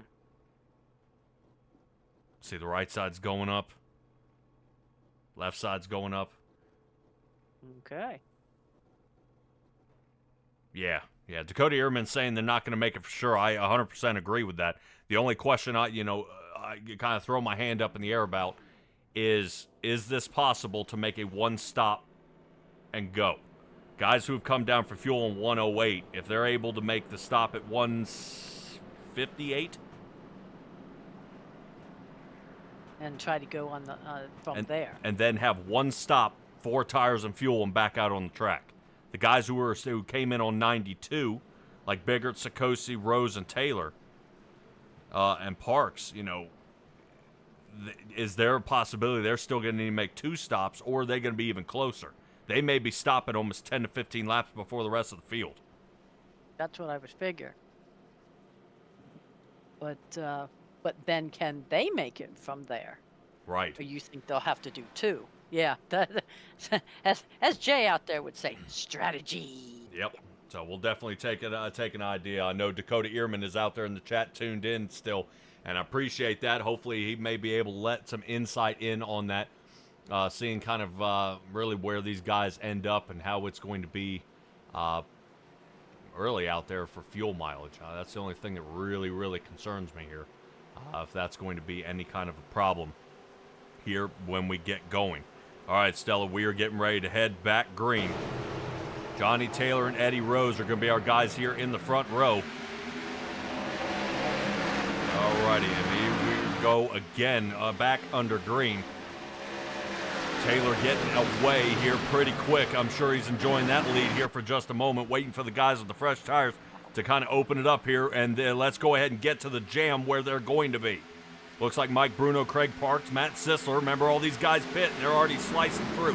Excellent moves here, and we've got them 2-3 wide here in the back. Sisler dropping down to the bottom where Sikosi, he's the first one who didn't pit. Craig Parks has fallen even farther back. He's under fire by the 25 of Corey Hassler. Trying to see where this is going to go and kind of slice it on around here, and we'll see how well this holds up. Stella, we've got a lot of guys making it happen here and working alongside each other and trying to fly through this field. Who's going to come out on top?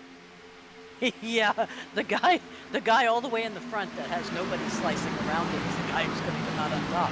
This puts a whole new aspect because we've got guys that are loose on new tires and loose on old tires.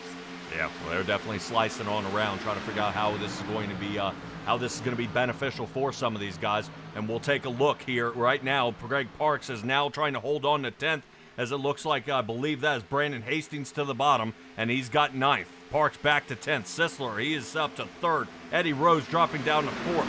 And right now, Bruno on the fresh tires. Away he goes. Now he's out in the lead, and Johnny Taylor is going to be following him here.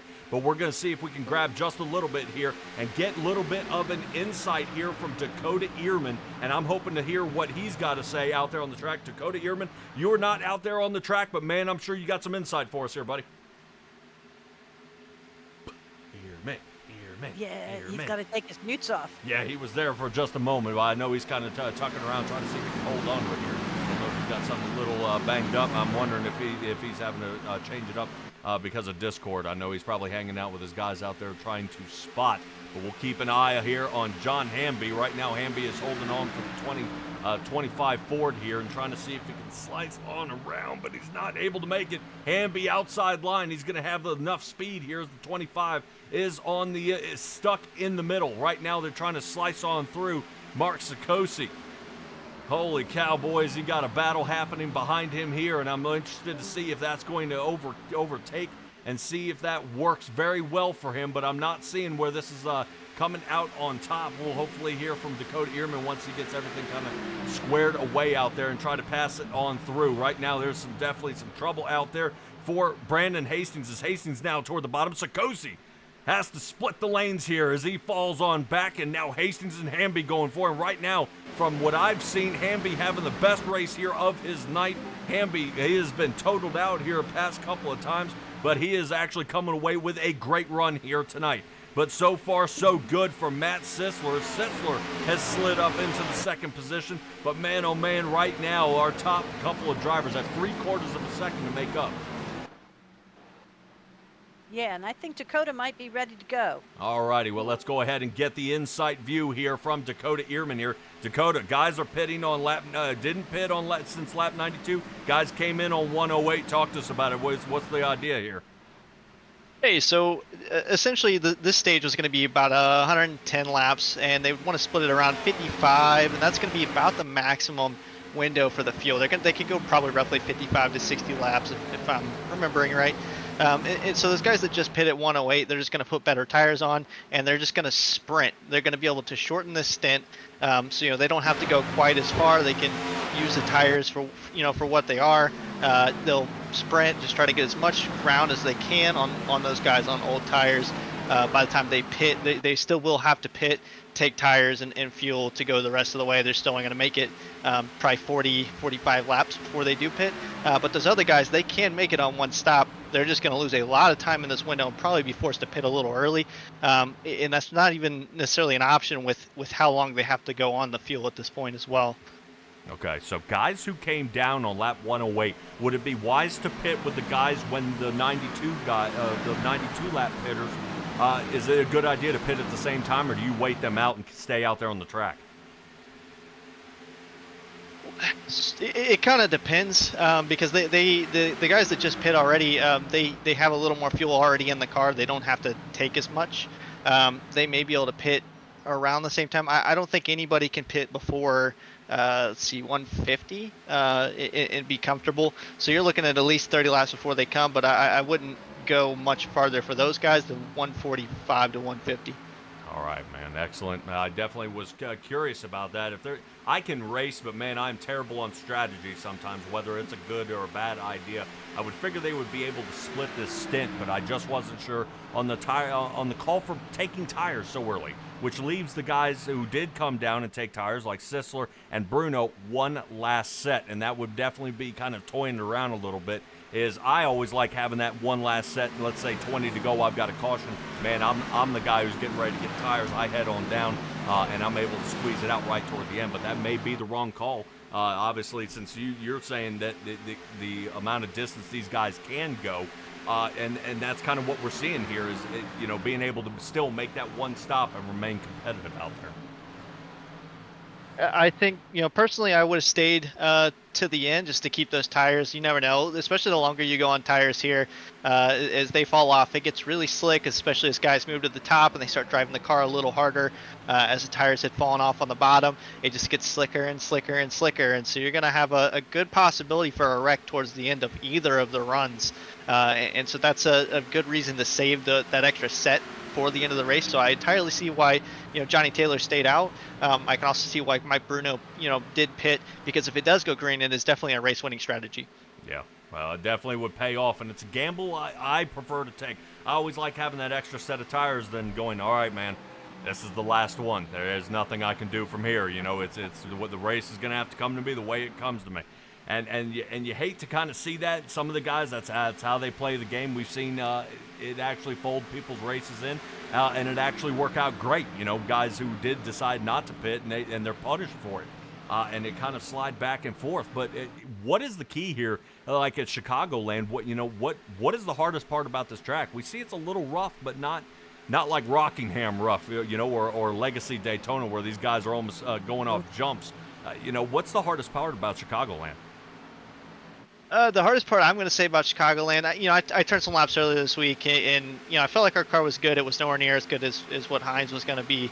But the tricky thing is you really don't want to abuse your tires early in the run, especially like I said before. It's going to get slick, and you're going to start slipping a lot later in the run, and that's where you're going to make the most paces. Whoever saves the most tire through the run is going to be able to make the drive. But it's also really hard to pass when you get somebody that is slipping up on the outside.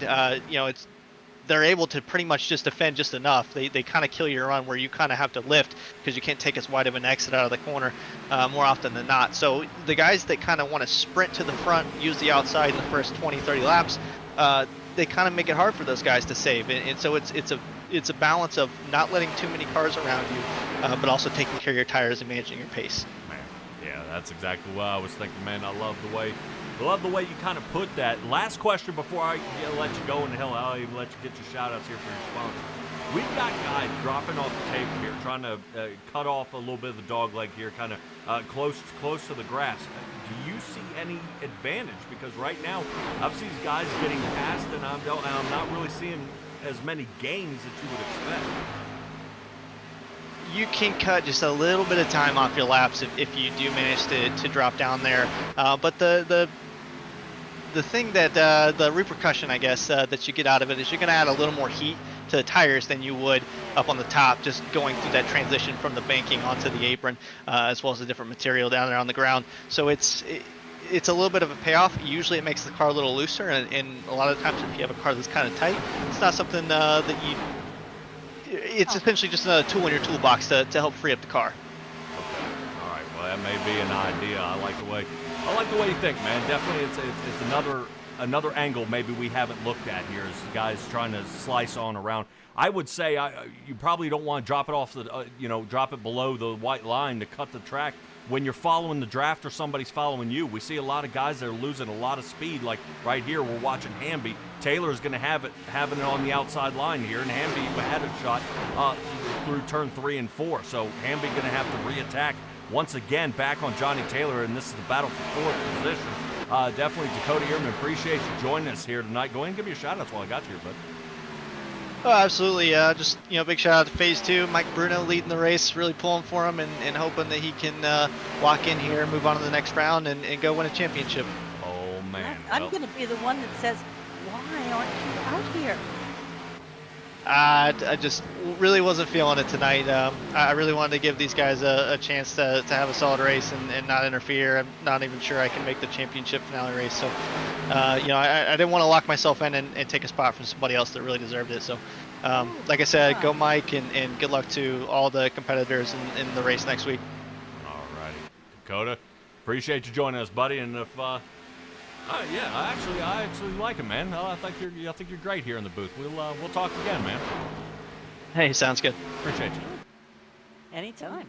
All righty, Stella, that was awesome. Being able to get that little bit of extra insight there from Dakota Earman. That worked out fantastic. Definitely, yeah. Yes. It kind of had a little bit of flavor what I was saying, but he definitely brought it more to the car level of where these guys are looking to go, how they're looking to push around, and see if they can fight through the rest of the field here, whether this is going to be really their race here tonight, or if that is or is not the right call. Stella, I'm looking back out there again, and I believe even after that entire fight, John Williams has disconnected. No. I believe he may have taken it back to the garage here. Right now, I am showing no speed out of his vehicle, so he may be down and out. Williams' 15th position has taken it back to the garage. Eric Schaefer remains in pit for the last 8.5 minutes here, and he is trying to fight on back, trying to work it on through. Ralph Hutchinson as well. So the 4 and the 5 have taken themselves out of the race. Hutchinson has taken it now back to the garage. So we have a lot of dead cars sitting in the infield here, unable to recover, and that leaves us with 14 drivers on the lead lap, still battling it out there on the track. And Stoney Benfield looks like he's trying to get Corey Hassler, but still chasing as he remains in 11th spot. Wow, that is a lot of, we'll call it fall off, since that's our favorite topic to work tonight is tire fall off. We've got driver fall off. But do remember, I know we only have one race, the grand finale, coming up at Rockingham Speedway next week for our playoffs. But they will be starting up another league. Well, no, another series. There we go. Inside this league, not only will they have Xfinity. Whoa. Sorry about that. Stoney Benfield okay. almost lost traction there coming out of 2. He was making a move there for Corey Hassler. and Hassler holding the outside line, unable to continue and hold on to it. Stoney Benfield drops out there, and we've got a battle up here by Johnny Taylor, 5th, next to Nathan Biggert. Biggert was trying to hold on to 5th as Hamby has been on a roll. Hamby gaining his 3rd position on the night, recovering back to 4th position. And right now, it looks like Johnny Taylor finally going to overcome Nathan Biggert and moving on through. But Stella, talk to us a little bit more there about what new series, the NSR Xfinity series, other than the NSR Xfinity series, these guys are coming up with. Well, they are coming up with a cup schedule. So it will be running the same races that the Xfinity does. It looks like the cup drivers will be racing, but it will be on a Tuesday. So if Saturday isn't your deal, or if you want to run the cup cars, consider signing up for the new series that NSR is going to be putting on. Wednesday. Oh, yeah, it'll be coming Wednesday. Wednesday. Yep. Shoot. Yeah, well, so the first one's on Valentine's Day, so don't shoot anybody. tell her early, or she'll be upset with you. Right. Well, that's all right. Well, they're considering opening up a new cup schedule. Xfinities will remain here on Saturdays. They're working up that schedule and definitely hammering out the last pieces. And they are looking at starting a next-gen series on Wednesdays. They're going to be kind of drumming that up as well. That should be a fantastic run. If you are looking to join these guys, if you think you're as fast as Corey Hines out here, Johnny Taylor, or heck, even Mark Sikosi out there, if you think you're that fast, join up. Definitely, this is an open setup league. So I prefer it because it now tests not only the driver's driving ability, but now your IQ is how you can build the car to fit your driving needs, and can it last to the end like a real NASCAR race. But these guys are definitely shuffling around, toying, pushing it around, and this definitely works out really, really well. So keep an eye out there. You can go to the NSR Facebook page, or you can find them. I guarantee you there are a boatload of people, even a lot of real race car drivers, Truck Series and Xfinity drivers that know about this league and race in this league from time to time. So if you're looking to join, definitely they are looking for more bodies out here to fill this field. I would love to see this up around that 32 to 35 mark. Definitely here at Chicagoland, there would be no part of the track that would not be empty as we reach here toward the end of the playoffs. We definitely thin out just a little bit, but we're looking to beef it up one more time as we head through and get on into the next series. Definitely might be an idea, so take a look at that. We are keeping an eyeball here on Johnny Taylor's dropped down to 5th right now. I would slick all the way out to Mike Bruno. I will, just because I'm saying something, at his 1.5 second lead, as right now his biggest adversary out there was Eric Schaefer. And Schaefer, unfortunately, was taken out way back there. Unfortunately, I believe it was lap 107, I think they were caught on. Correct. And kind of taken out there. But Eric Schaefer fixes the vehicle and gets back out onto the track. So right now, to me, they should put badges on people's car that says, I'm here, maybe the 5%er, or if, that of the amount of people that come back onto the track right now. I would give that guy a sticker on the side of his car saying, hey, even if I'm wrecked, I'm still coming out here and we're still here to remain competitive. He is unfortunately a boatload of laps down, though, 18 to be exact, and he's just definitely putting some laps down. And I got really hats off here to Eric Schaefer for continuing on his race. I may be dinged, but I'm doing it. Right. So if anybody ends up totaling out and getting wrecked here, that could definitely be a bad situation. Some of these guys may be having some trouble out there, and they're going to be fighting it. But we'll see how that goes for them, and keep this still on a roll here. Brandon Hastings sits 3rd on his 14 position gain here on the night on lap 144, still keeping on the blast here. And trying to see if they can reel them in. But, ladies and gentlemen, we're going to cut to commercial. We'll be right back.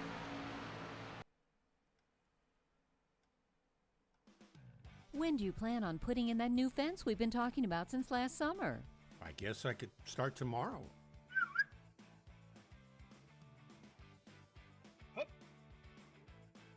Protect the ones you love and protect your buried utilities by contacting 811 before you dig, either by phone, the web, or the NC 811 app. Know what's below before you dig. Visit nc811.org to learn more.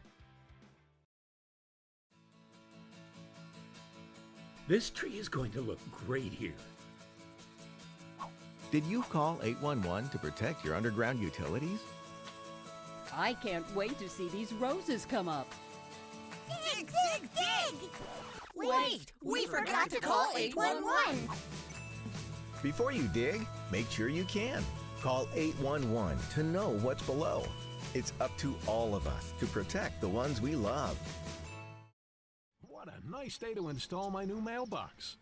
Hi there, friend. I'm Dig Safely Man. My job is to ensure you call 811 before you dig. Why do I need to do that? Vital utilities like natural gas and electric run just beneath the Earth's surface. Damaging them can cause service interruption, environmental hazards, or personal injury. I thought only contractors had to call before they dig, so homeowners do too. Call 3 business days before you dig unless you have X-ray vision. Visit nc811.org to learn more.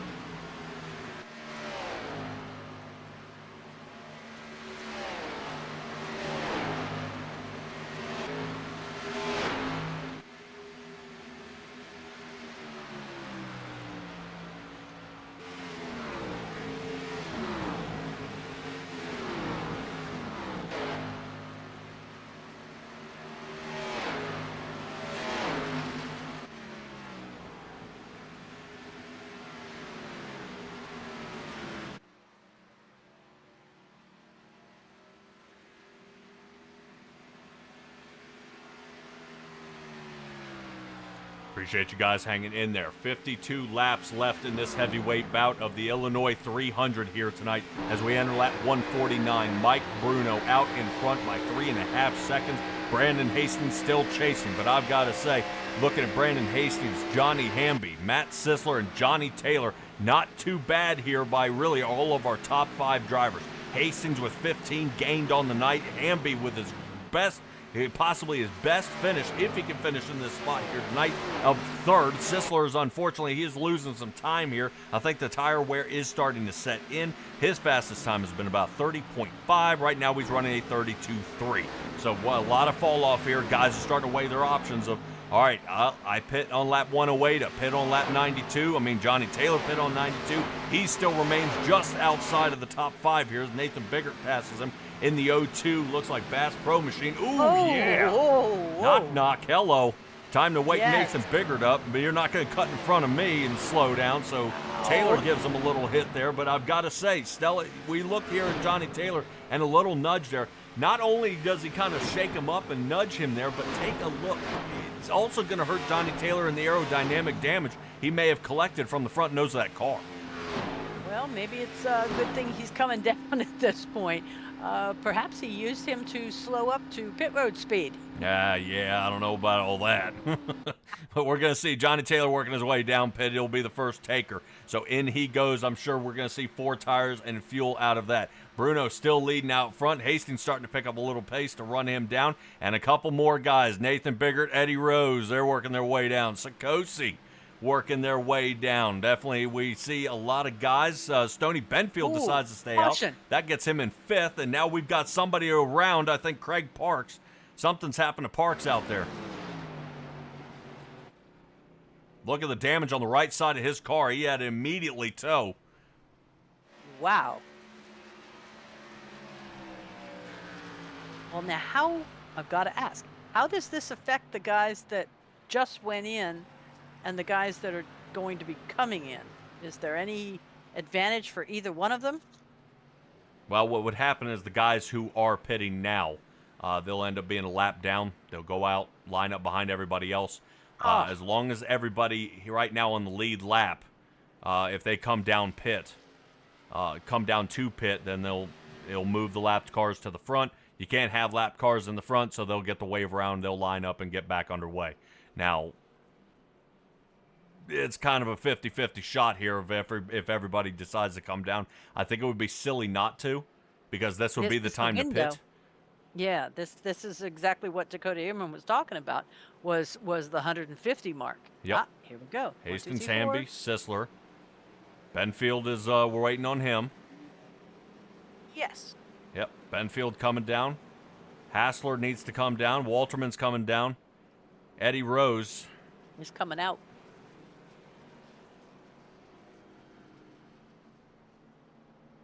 Yeah, he should be coming out of pit. I don't know if he went through his box. Oh. I see he came down. It's showing a pit lap on 92. Oh, no, he definitely came in already. Okay, because Taylor was the first one in. Yeah, here comes Rose back down pit road. I think he came. I'm wondering if he came down pit road and didn't hit the box. If he pulled through to make sure he stayed on the lead lap. Because he saw the caution coming. So something may have happened. Rose now entering the box this time. Smarty. That is heads-up play. So we'll see how that works out for them. This will definitely be a terrible one. I think Parks is taking it back to the garage. Let's go back and see what happened during the caution. I'm wondering if this is a solo deal. Oh! Wow! What a hit! I felt that one from here. My goodness! Now it's a different car, but I have heard about a snap, what they call a snap to the right.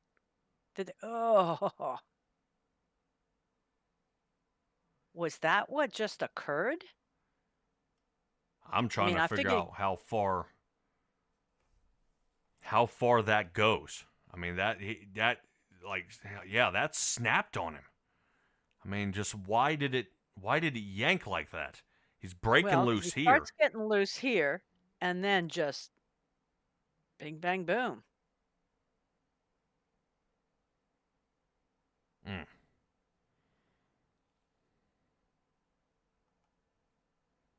Man, that was a hard hit. Airbags deployed. Check.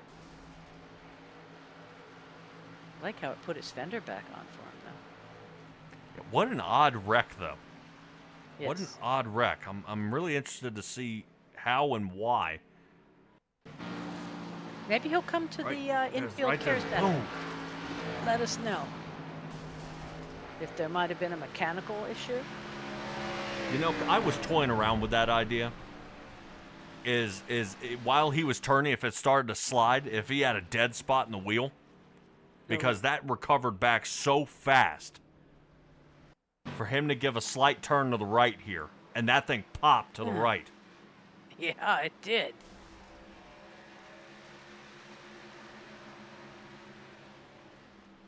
Because the way Craig Parks drives, I mean, that's kind of, I mean, honestly, that's a rookie move. Is what guys will do is when they break loose, they snap it to the right, trying to get control of the car again, and that's just not. That's not how Craig Parks drives. When you slide, you want to slowly move the wheel to the side a little bit, and that is almost a 90-degree turn.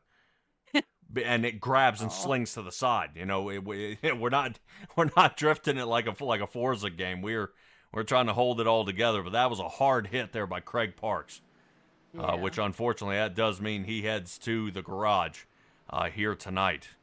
Wow, You that don't moves think him. he can repair and come back out? No, it's not showing he's going to do it as the amount of time he has damage. They're going to have to put a rack in that. The bumper and the hood have to be put back on.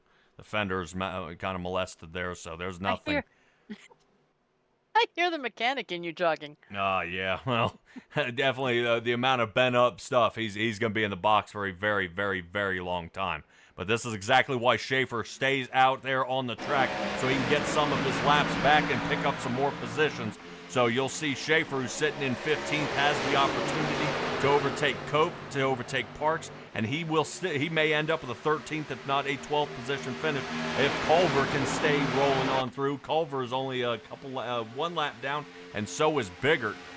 Those guys are still rolling here in the back right now. Still, with the cautions and the timeliness of these cautions, it's kind of shuffled this field up a little bit here. Right now, Brandon Hastings has a chance to grab a hold of Mike Bruno here, but everybody came down on 153. Johnny Taylor came down on 150, which was a good mark, fresh tires and fuel, and he should be able to duke it out here. But remember that we also have Johnny Taylor's got an extra set of tires sitting down there in pit. Nice. So he might Okay. want to use that to In his case there's- advantage here. Like you say, another caution, say at 175. Right. He When might come down, throw the tires on, seeing that they're lapped cars. Worst case scenario, he'll be looking at a 10th position start Okay. with fresh tires and everybody else about a second and a half off pace. So, but it would definitely require a lot of luck to Yes. see if he can fight that back to the front. All right, let's see if we can get this one going. Right now, I think even Jay out there, I don't know if you noticed, Jay out there in the chat. This guy was here at 1:30 waiting on this stream. Yes. So a little more than 6 hours. Yeah, now 3 hours. This guy is hardcore. But Jay out there saying they could have bent the frame with that hard of a hit. So I've seen a lot of dedicated people out there, but I gotta assure you, Jay is one of them. And we are back under caution. Oh, no. Around we go. Corey Hassler That is was around. A mess in the back.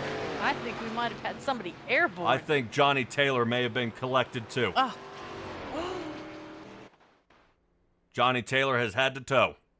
Oh, wow. What a shot there back there in turn number 4. Tony and Hassler. Yeah, that's... Looks like they were. Oh, Lord. Oh, sorry. Oh, my heavens. And it continues. Oh, wow. What is up all of a sudden? I mean, that was another one. Yeah, I'm not sure. This is. Watch this immediate right turn. Yeah, I'm trying to see if there's something on the track. You see him following the Bucky's machine here. Yeah, but he's already he let off. Yeah, you can see the backfire, and he's trying to let off Yes. here. But then Taylor's Yes. into the back of him. He can't do anything. He's got nowhere to go. Nope. We'll keep an eye here on Stoney. Stoney Oh, gets hammered no, here. Tony's hood goes off. Johnny. Taylor's hood goes up. Yep. Sorry. I put He has the time. 25 trying to still hold on. Stoney Oh. gets caught here. But does he hold it? Does he hold it? Yes. Woo! And Rose just missed. Nice save. Go faster, faster.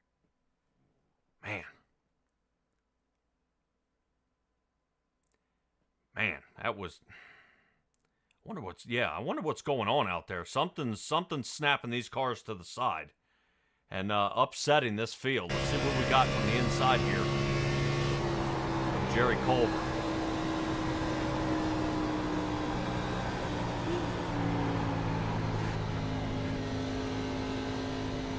You know that was a pucker factor 4.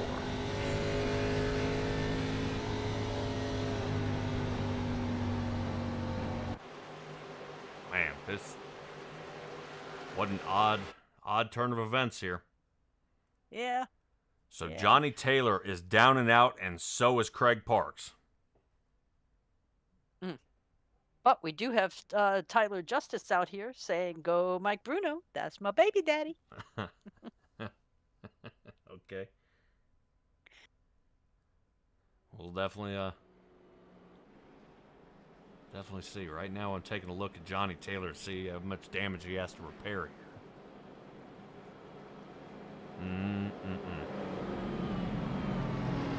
Alright, let's get up back to the front where Mike Bruno sits. That is still in the lead. Brandon Hastings would love to run him down here. But it's going to be that's definitely going to be pushing it around. Let's take a look here. I want to see. All of our leaders, almost all of our leaders, I mean, are now sitting in the garage watching the end of the race, except for Bruno. I mean, Taylor, Schaefer, those guys were all swishing around up there. we've got some new faces. Number 26, Walterman. Benfield's up to 6th. Kind of advancement through attrition. Rose has fallen back to 7th from, I think, his highest was 4th. And Mark Sikosi's in 8th now. Yeah. So. Yeah. Definitely shuffling around out there as the pace car lights do turn off. Alrighty. Right now, Jay Walterman out there. And Yeah. Walty's doing a good job. Right now, he's sitting 3rd. He is. Yeah, that's not a bad time here. Potential podium finish. Oh yeah, he's Do definitely in some fast company out there. Yes, he is. You see those green lights, mash it. Because I know Bruno will. Yeah, this is definitely going to be a dicey start here. We'll see how this all plays out. Lap cars are allowed to start from whatever lane they wish. They're in the back, so they're going to start from the inside. Johnny Taylor is actually not taking it to the garage. He's going to try to pit here. Fix his car. Right now, 5 minutes in the box. So close. Yeah. Why so close? Well, they're trying to figure out when Bruno launches. So right now, Brandon Hastings is doing an excellent, actually a veteran move that a lot of people don't do. I actually drag it. What you do is use the left front fender to figure out how fast he's going. And when you hook to the side of him, when you feel him slide along your car, it'll help pull you forward. So that is an excellent move. Brandon Hastings actually thinking with his dipstick there as he moves on through, figuring out how he's going to hold on. Now Hastings is going to have to chase down Bruno. Bruno, Hastings, Walterman sitting 1, 2, and 3. That's them you see here in the screen. Sisler's starting to stick his nose in there as he gets past Eddie Rose. Rose now 5th, Hamby is 6th, Sikosi dropping down now to 7th as Stoney, Benfield, and Nathan Biggert are getting ready to throw their hat into the ring here. But we are keeping up with a whole bunch of stuff happening out here. Let's rotate up to Walterman, who's now got Sisler to his inside. And no one pits. No one has pit yet. The only one who's pit anytime close was on lap 161 with Mark Sikosi. He may have come down for an extra splash of fuel or some tires there. I'm looking down at his time. I think he took 4 more. He took his last set. Okay. Oh, yeah. Sisler now gets 3rd. Walterman drops back to 4th. No fear and no sweat. Walterman will be able to recover back here if there ends up being another caution. They may have another set of tires depending on where they go. Hamby, bad turn. Looks like he may have got nudged right as he entered the turn there. That allows Biggert and Benfield to get past him here.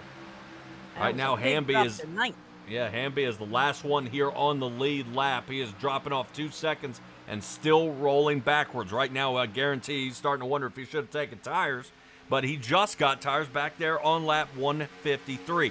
Fastest times out there for Sikosi with a 30.73. That's the fastest here of his night. I'm wondering if they're deciding, all right, it's time to turn up. We got to play catch-up. What's that? Ain't holding anything back now? Yeah. Yeah, a little water boy throwback there. All right. Let's see. As Sisler has passed for 2nd position. His Ford is on a great run here as Brandon Hastings goes ahead and lets him on by. All right, now Hastings has got definitely the better line here. Sisler decided not to rotate up the track as much. Hopefully that doesn't cost him there as Bruno is pulling away. Once again, half a second lead here by Mike Bruno. Sisler and Brandon Hastings 2 and 3. Walterman sits 4th. Right now, Walterman could still have a shot here on getting a solid finish here on the night. Eddie Rose, and take a look who it is. The number 4 of Eric Schaefer down on the bottom. There is. Yeah, Schaefer who's sitting 13th right now. Now here we go. Right now, Sikosi is sitting in that in the 7th spot in the number 8. Right now, yeah, I'm waiting to see if Biggert's getting ready to cause some trouble here for Eddie Rose. Rose on the outside. So I think Nathan Biggert knows his MO here. The 46 machine, he's going to have the outside line. But makes a great pass. Good Nice move. and clean. Yeah, it didn't seem to lose any speed there, but Rose definitely not checking up at all. Heading into the next turn, as you see, he gets real close to Biggert. Biggert peels off, and now they're moving around. This is them exiting down the backstretch, and still the backstretch remains curved. So everything's kind of a bowl shape here at this track. Sikosi trying to fly on through. Sikosi getting past Eddie Rose now. Rose drops down to the bottom and cutting off Stony Benfield before the rest of the field goes ahead and gets past Eddie Rose here.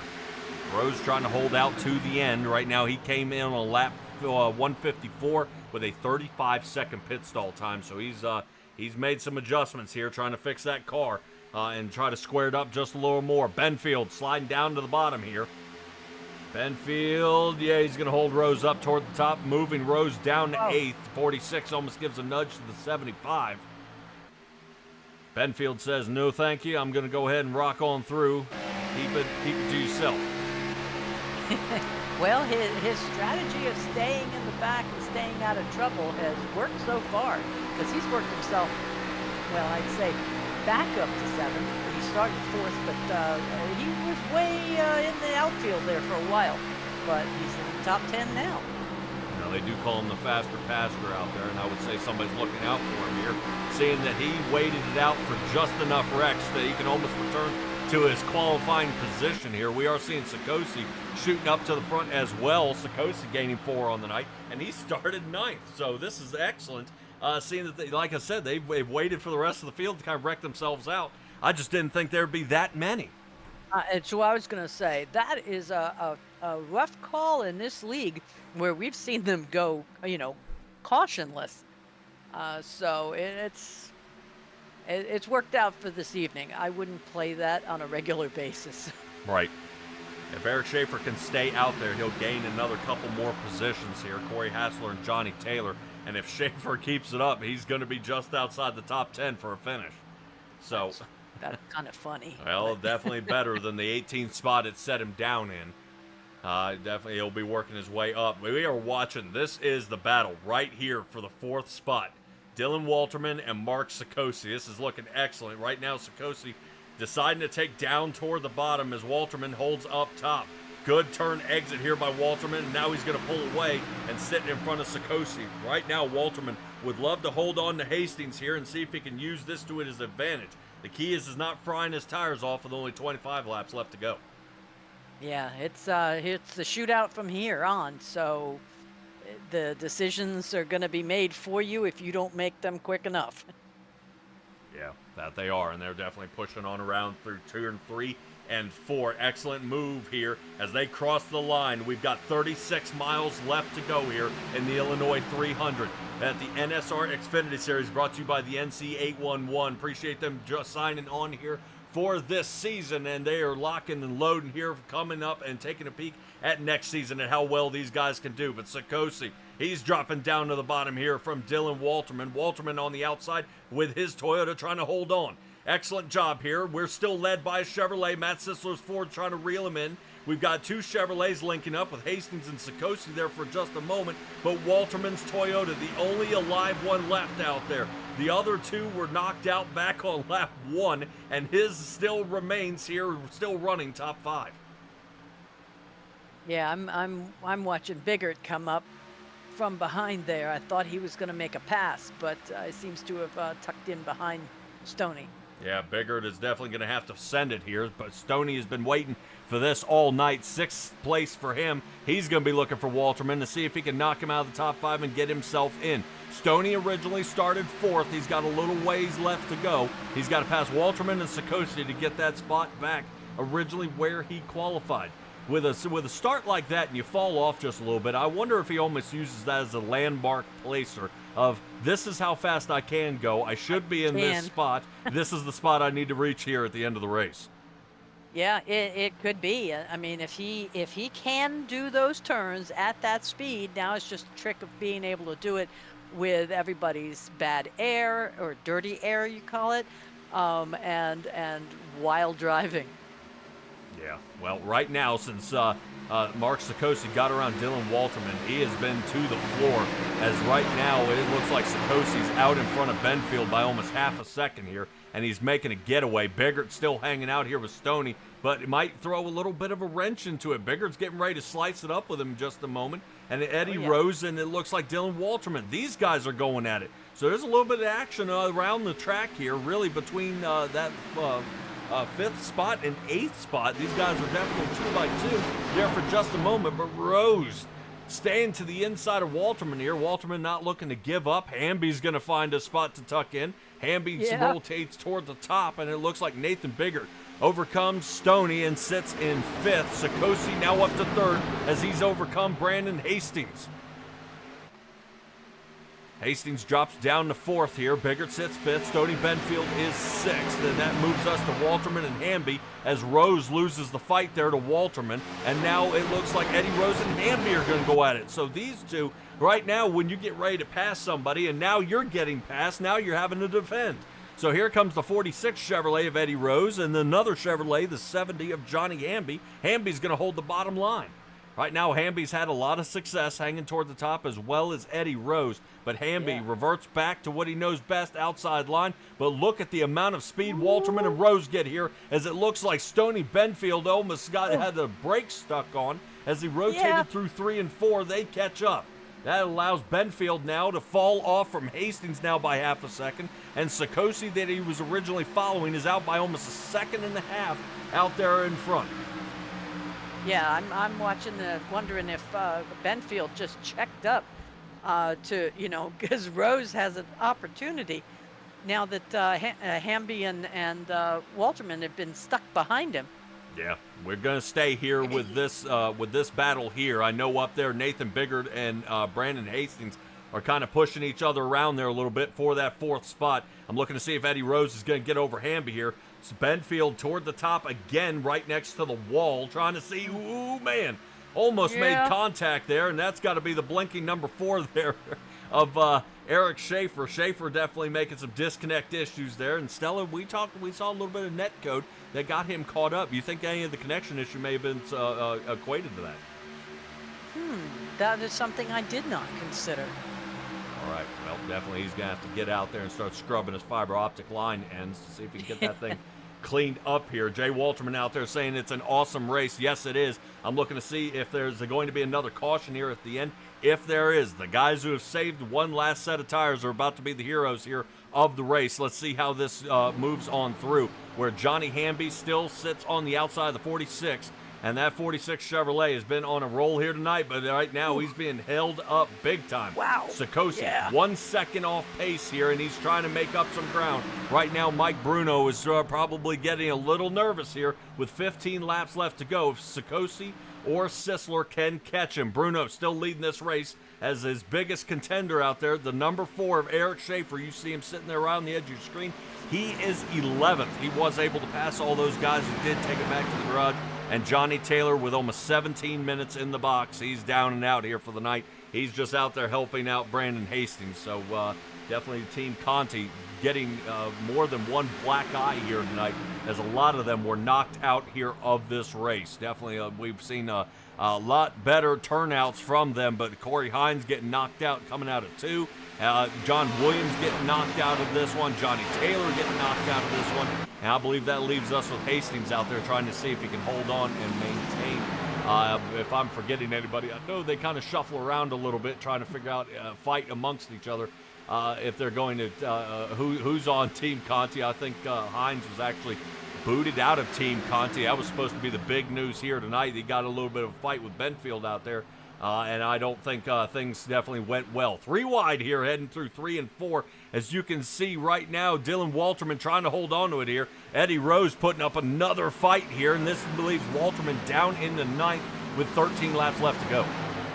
Man, look at them go. They are putting on a show this evening. I mean, we got close racing, tight racing, lane changes, lead changes. I love it. Yeah, right now Mike Bruno is starting to snug up a little bit, get a little more distance. Sisler's gained 2/10, but Sikosi's lost 2/10. So there's a little bit of seesawing out there on the track of who's catching who and who's falling back. Stoney Benfield, 6th place for him. He's still hanging in there. Right now he's trying to see if he can get Brandon Hastings to get a top 5 finish tonight. But Stella, we are already looking at 12 laps left to go. 11 at the line. I mean, we've got a lot of things happening out here on the track with so little time. Yeah, it's they're going to be making some changes. Let's just keep it clean and drive hard. Yeah, right now, Tyler Justice out there rooting on Mike Bruno, trying to hold on there, and we've got a couple of things happening. Sisler, he's dropping down to about half a second here, and I hope Mike Bruno isn't kicking it in too early here. If Sisler and Sikosi are still holding back for a couple more laps before they push it, he may have jumped a little too soon, but we'll see if Mike Bruno has got it to make it to the end. Last time he pit was lap 153, so he should have enough fuel to make it to the end, seeing he's powered through a few more cautions since that time. Love it. Love it. Oh, here we go again. Hamby and Rose. Yeah, right now Hamby and Rose going at it. This is a great race here so far, but I believe Rose finally gets a hold of it here. I think Rose is going to drop down toward the bottom. Not looking too good as Rose down onto the paint. Hamby hangs up top, and now Hamby's going to have to use a little bit of that draft to reel that 46 in again. And Walterman just kind of hanging there in the back. Yeah. And I'm wondering if he's going to kind of sit back or he's going to be pretty happy with where he is. I've got to admit, if there is one more caution, those guys who've sandbagged that one extra set, and there's maybe our caution is Walterman. Oh no! Yep, and we called it. Here Walterman goes around, contact with Eric Schaefer there. Wow. But so close. Only 9 to go. We're going to be at what? Maybe 6 when the green flag hits again? Oh, yeah. And right now, if you think about how many people are on the lead lap, you can make up 2 to 3 positions on fresh tires right now. Right now, the fall off from some of the guys, let's pick out Stoney Benfield. Stoney Benfield ran a 30.78, his fastest time. He's running a 33 flat. Ooh.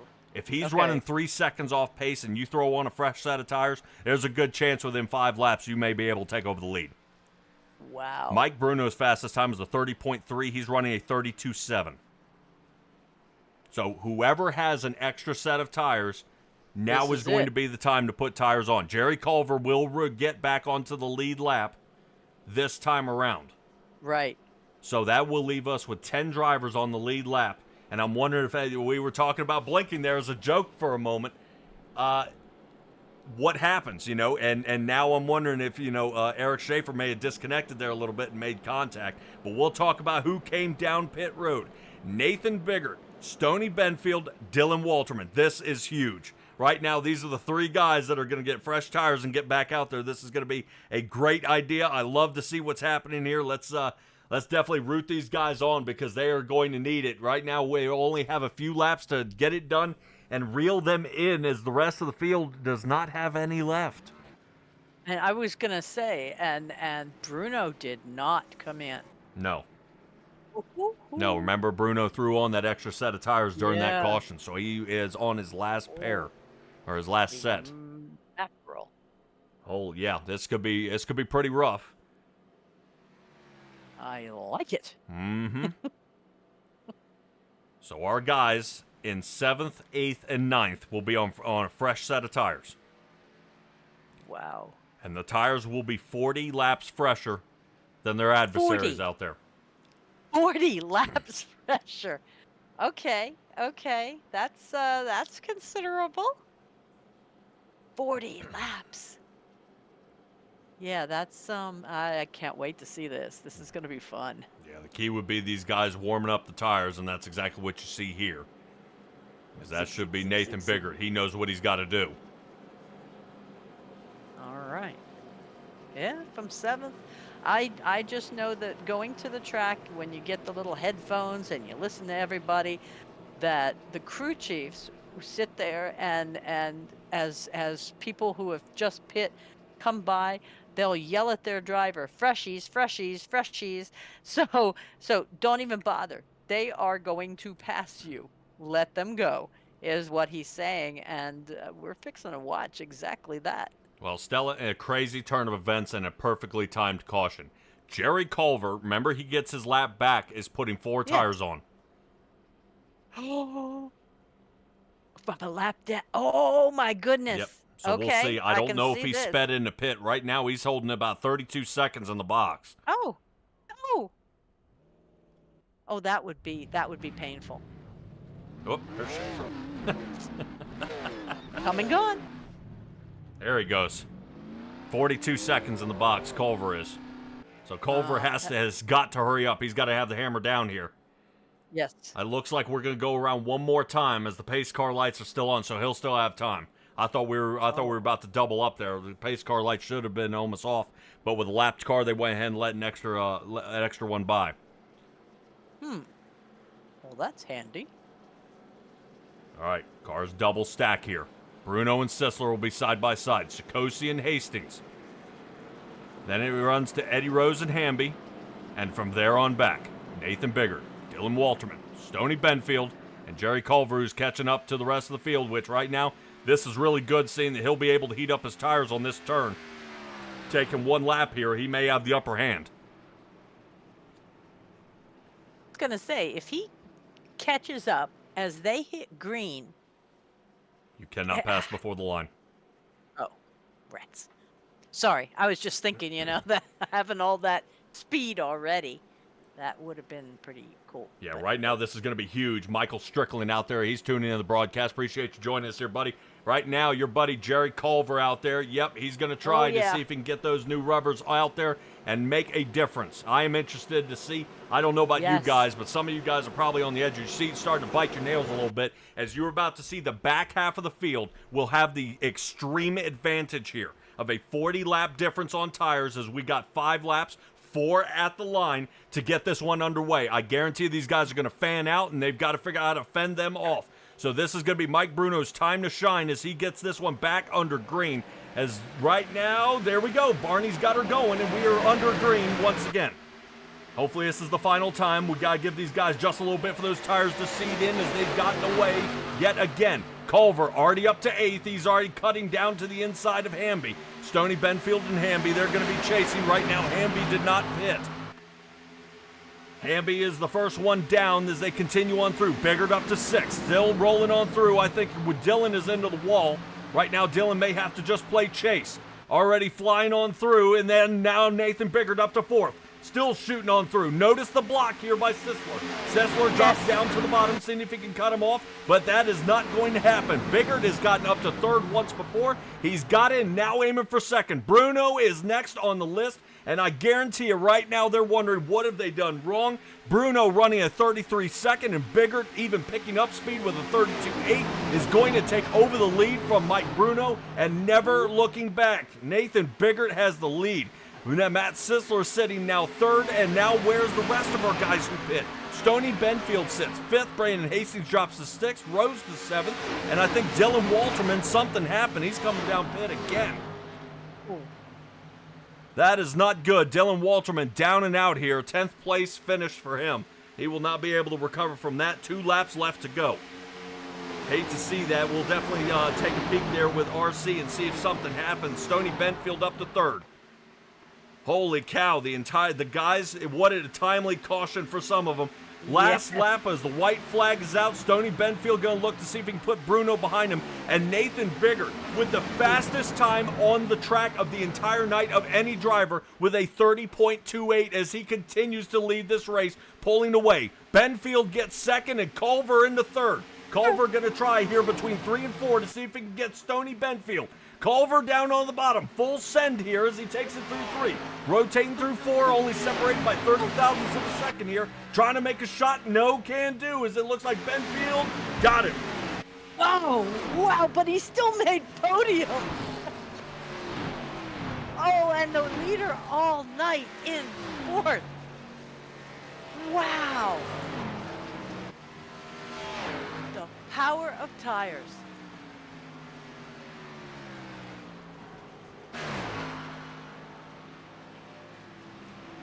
The only driver that didn't make it into the podium or the top 5 was Dylan Walterman. Oh. Dylan Walterman is the only driver. He came back down pit, and I'm not sure 100% what happened. But Dylan Walterman was one of the 4 that came down pit. He was just unable to recover here. Sorry, Biggert going by. That's kind of funny. Yeah. It looked like a photobomb happening. So the top 3 are 3 of the 4 that got the tires right at the end. Yep. Nice. Wow. Oh, there's a new one. Went Racing. Jerry and Nate. Good job, fellas. Yeah, you don't remember? Should be the 40 machine of Ryan Went. Yeah, but I don't think I've ever seen Went Racing out here. Oh, watch the team radios. Come on, Stella. I never watch team radios. Jesus. All right. I gotta watch all this other stuff. How many eyeballs do you think I have? Well, you better start crossing them here because I want you seeing double. All right. Nathan Biggert, Stoney Benfield, Jerry Culver. What an insane race. This is huge. Biggert had been racing up there super fast, getting his chance. And it finally pays off. I would probably say the only other person that may have had another chance if this caution had gone through and without any of some of the other wrecks was Johnny Taylor. I think Taylor would have had it. Yeah. My.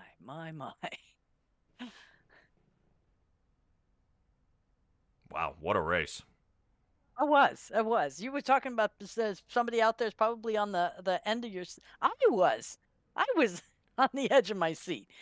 So that, yeah, that was nice. I like those shootouts. Yeah, well, now think about what this is going to do for the points. Oh, Lord. Stoney came in second, Well, so this slings him through. Yeah.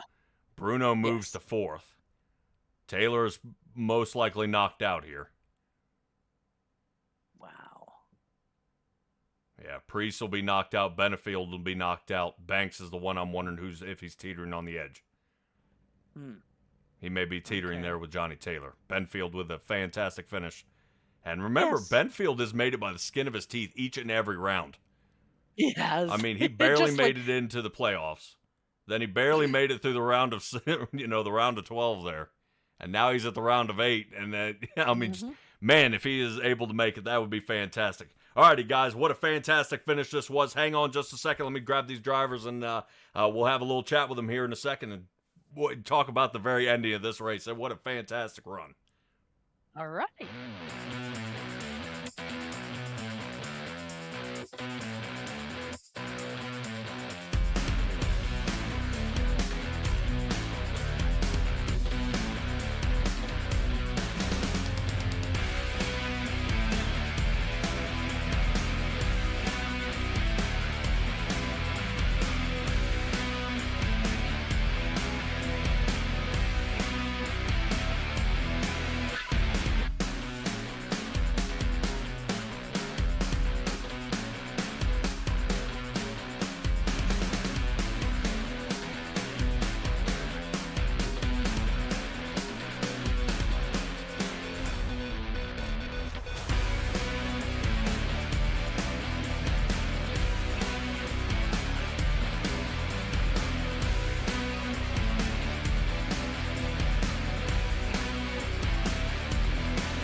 All right, everybody catching up with our third place finisher, Jerry Culver. Jerry, you got Michael Strickland out here and a lot of guys out here watching you. And Dan Church was out there as well. What an excellent race this was, especially here toward the end.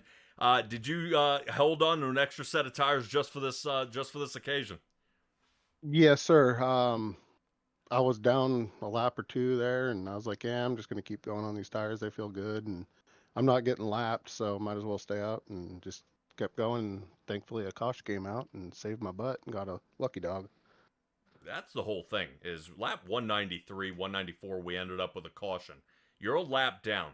Lucky dog, 4 new tires, and 3 to go. I mean, dude, it almost reminds you of baseball a little bit of, 9th inning, 2 outs, and runners on second and third. You're two runs down.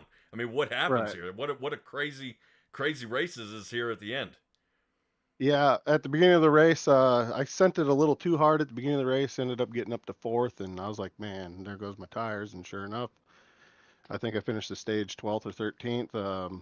I was like, all right, I can't run that hard, so I just stayed in the back and just kind of played it cool. And then that caution came out, and I was like, all right, I know I could send it. I know I'm fast, so I'm just gonna full send.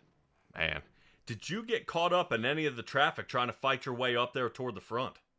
A little bit, yeah. There was 2 Conti guys in front of me that were kind of trying to hold their position, and finally I just kind of snuck through them diagonally in the corner and got past them.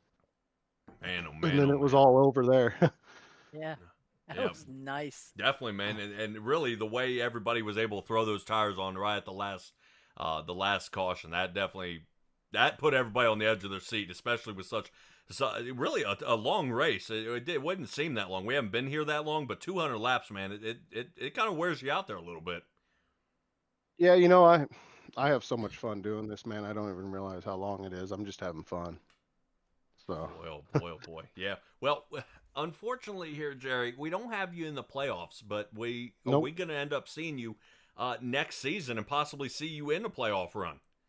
Yeah, this league's definitely making me a better driver with the open setups. I don't really know how to tweak them, but once I get into a fast setup, I mean, I'm pretty stable. Oh, yeah. So, yes, I am going to come back next season. What do you think about Cup Series? I run in 3 different Cup Series. It's just another car to race, man. Attaboy. All right, Jerry. Shout out time. I want to shout out my boys, Chop Shop Racing.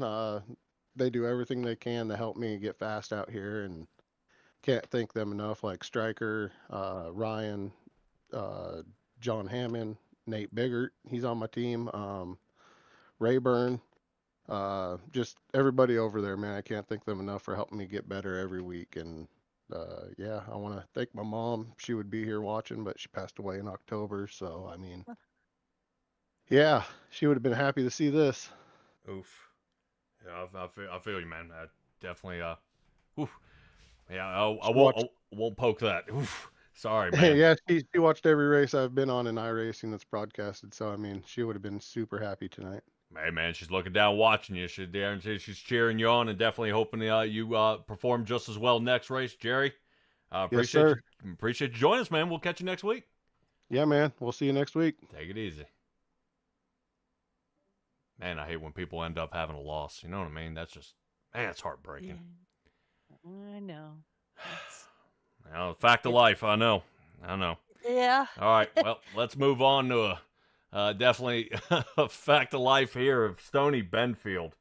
Stony, I seriously doubted your strategy tonight, but it paid off. Really, I think better than you expected. Well, I knew when we had that caution there on that short run, if I could save a set of tires, I knew people would get crazy at the end. Or I thought, I didn't know. And I thought, if we can have a set of tires at the end, we can get on that high line and rip the top and maybe have a top 5 finish tonight. So it worked out well. Man, we had a great car. I laid back most of the night, to be honest with you. Once I realized that we were in. Qualified 4th, you definitely were laying back. We knew that. Yeah. I just laying back, saving my equipment and trying to stay out of the wrecks, and because I really want to go into Rockingham and race these guys for the championship.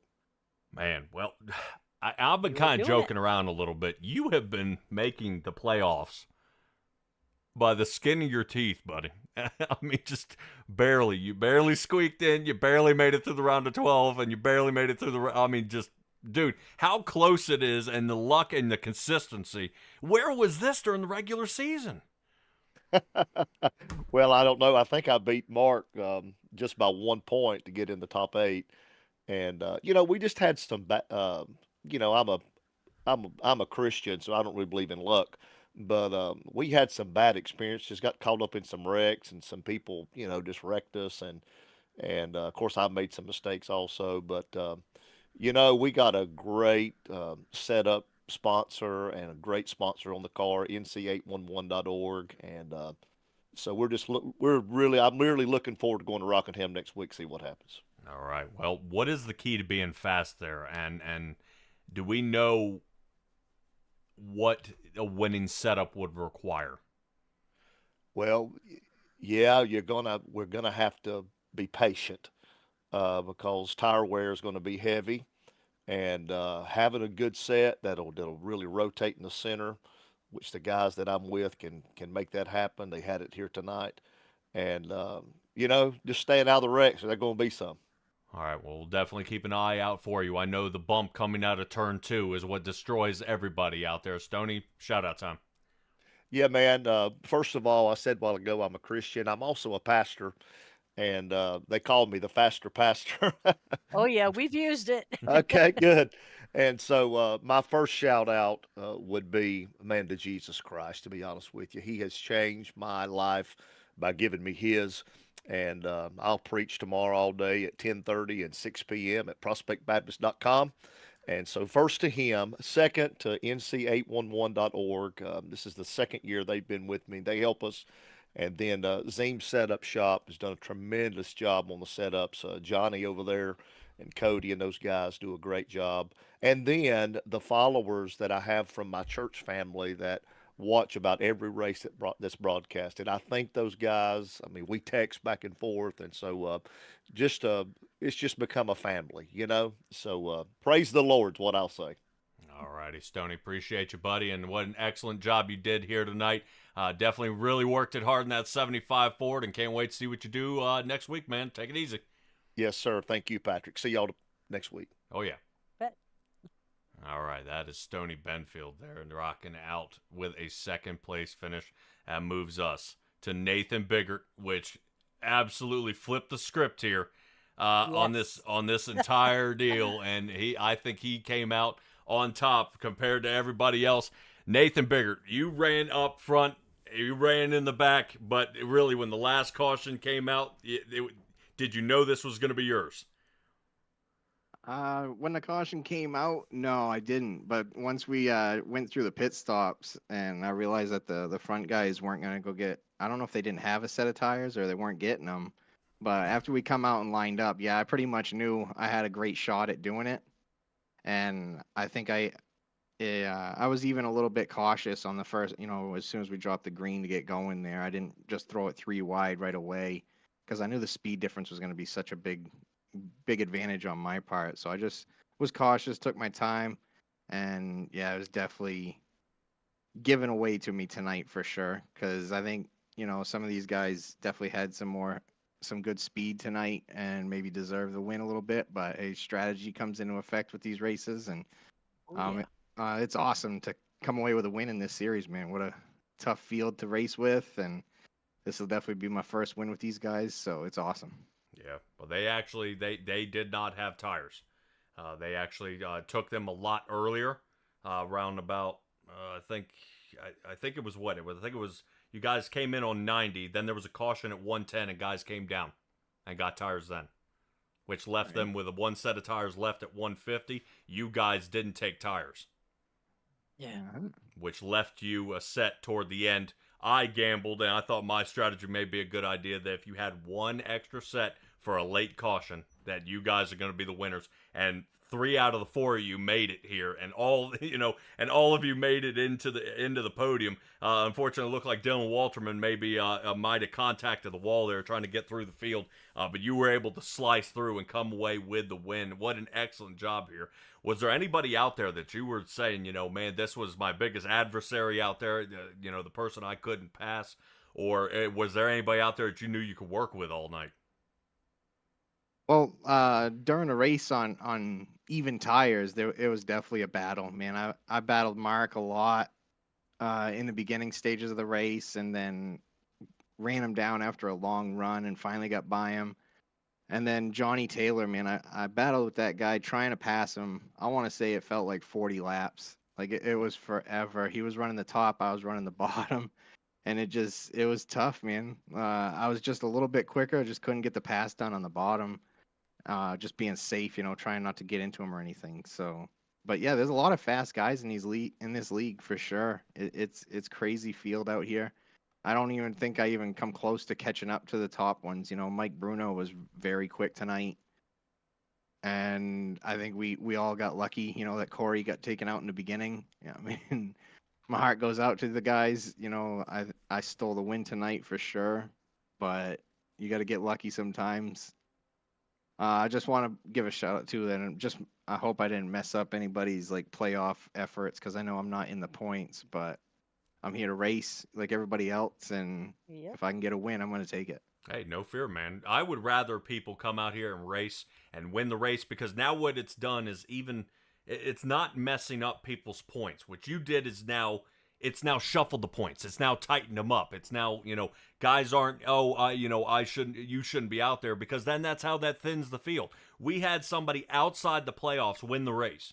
I mean, do you realize what that does to the points? That now tightens it up. Guys who may had an easy squeak in are now right now we're chewing their nails and like, oh no, am I not going to make it? And that's perfectly fine. Welcome to racing, baby. That's what we're doing.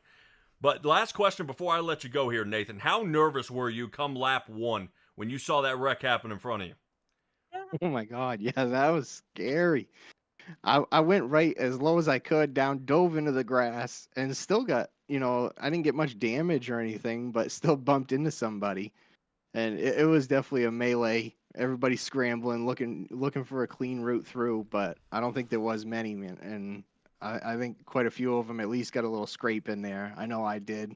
Definitely got some grass stuffed up in the grill, in the tires, but was happy to come through. I went down pit road actually just to try to get the damage fixed, and there was only like 8 seconds worth, so it wasn't a big deal at all. So I was very happy with that. That's good. Hey, just went out there, pulled the fender off the tire, and send you back out there. Nathan, you already gave me your shout-outs, man, but I will see you at Rockingham next week. Yeah, absolutely. Looking forward to it. All right, buddy. Love Congratulations on your win. Running with these guys. Yeah, thank you. Yep. I'll just give a shout-out to Chop Shop. These are the guys that got me running into this league. Give a shout out to the top 3 tonight. Stoney, great job. Jerry Culver, he's a teammate, a fellow Chop Shop racer. It's awesome to see him get a top 3 finish tonight. Man, it landed perfect for him too. With the caution, getting the lucky dog, getting 4 tires. It's just awesome to see him come back at the end. What a great ending for him. Give a shout out to the league themselves, NSR broadcast. You guys do a great job. Really looking forward to going back watching this. Oh yeah. And always give a shout out to all the fans watching. And my number 1 fan watches every one of my races that are broadcast. Love you, Mom. Sweet. All right, Nathan. Congratulations on your win, buddy. And we'll see you at Rockingham. And make sure you, don't wear anything that you're gonna get shaken up. That's a rough track. Oh dear. All right. Looking forward to it. See you there. Take it easy. All right, that is Nathan Biggert. One race we get a win at, and what an excellent job. Yeah. I hate interrupting him a little bit there, kind of right there toward the end. Man, I hate doing that. Especially, I knew if I went out, you couldn't keep me quiet. I'd be bouncing off the walls. That'd be a heck of a race. But Stella, this is definitely an excellent race, especially toward the end. I love the situation that it definitely brought there toward the end of the race, especially with a lap 1 wreck. We had a couple cautions through the race. Definitely the stages brought even more things going on. And the NSR Xfinity Series brought to you by the NC811, definitely bringing on the sponsorship here for the league. But Stella, anything to add? No, I was on the edge of my seat. I enjoyed the heck out of this race. Had a few more cautions than we normally do, but for some reason they just kind of blended in and bunched everybody up and made it more exciting. So it worked out. Yeah, and definitely not a runaway race. We had a lot of guys, that were pretty close.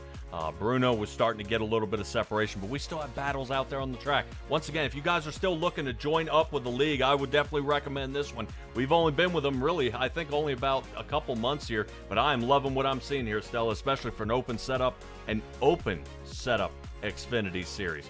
And those are hard to find out there, but you definitely want to check out and get a hold of Mark Sikosi and definitely try to see how you can get signed up here. They're always open. They're always looking for drivers.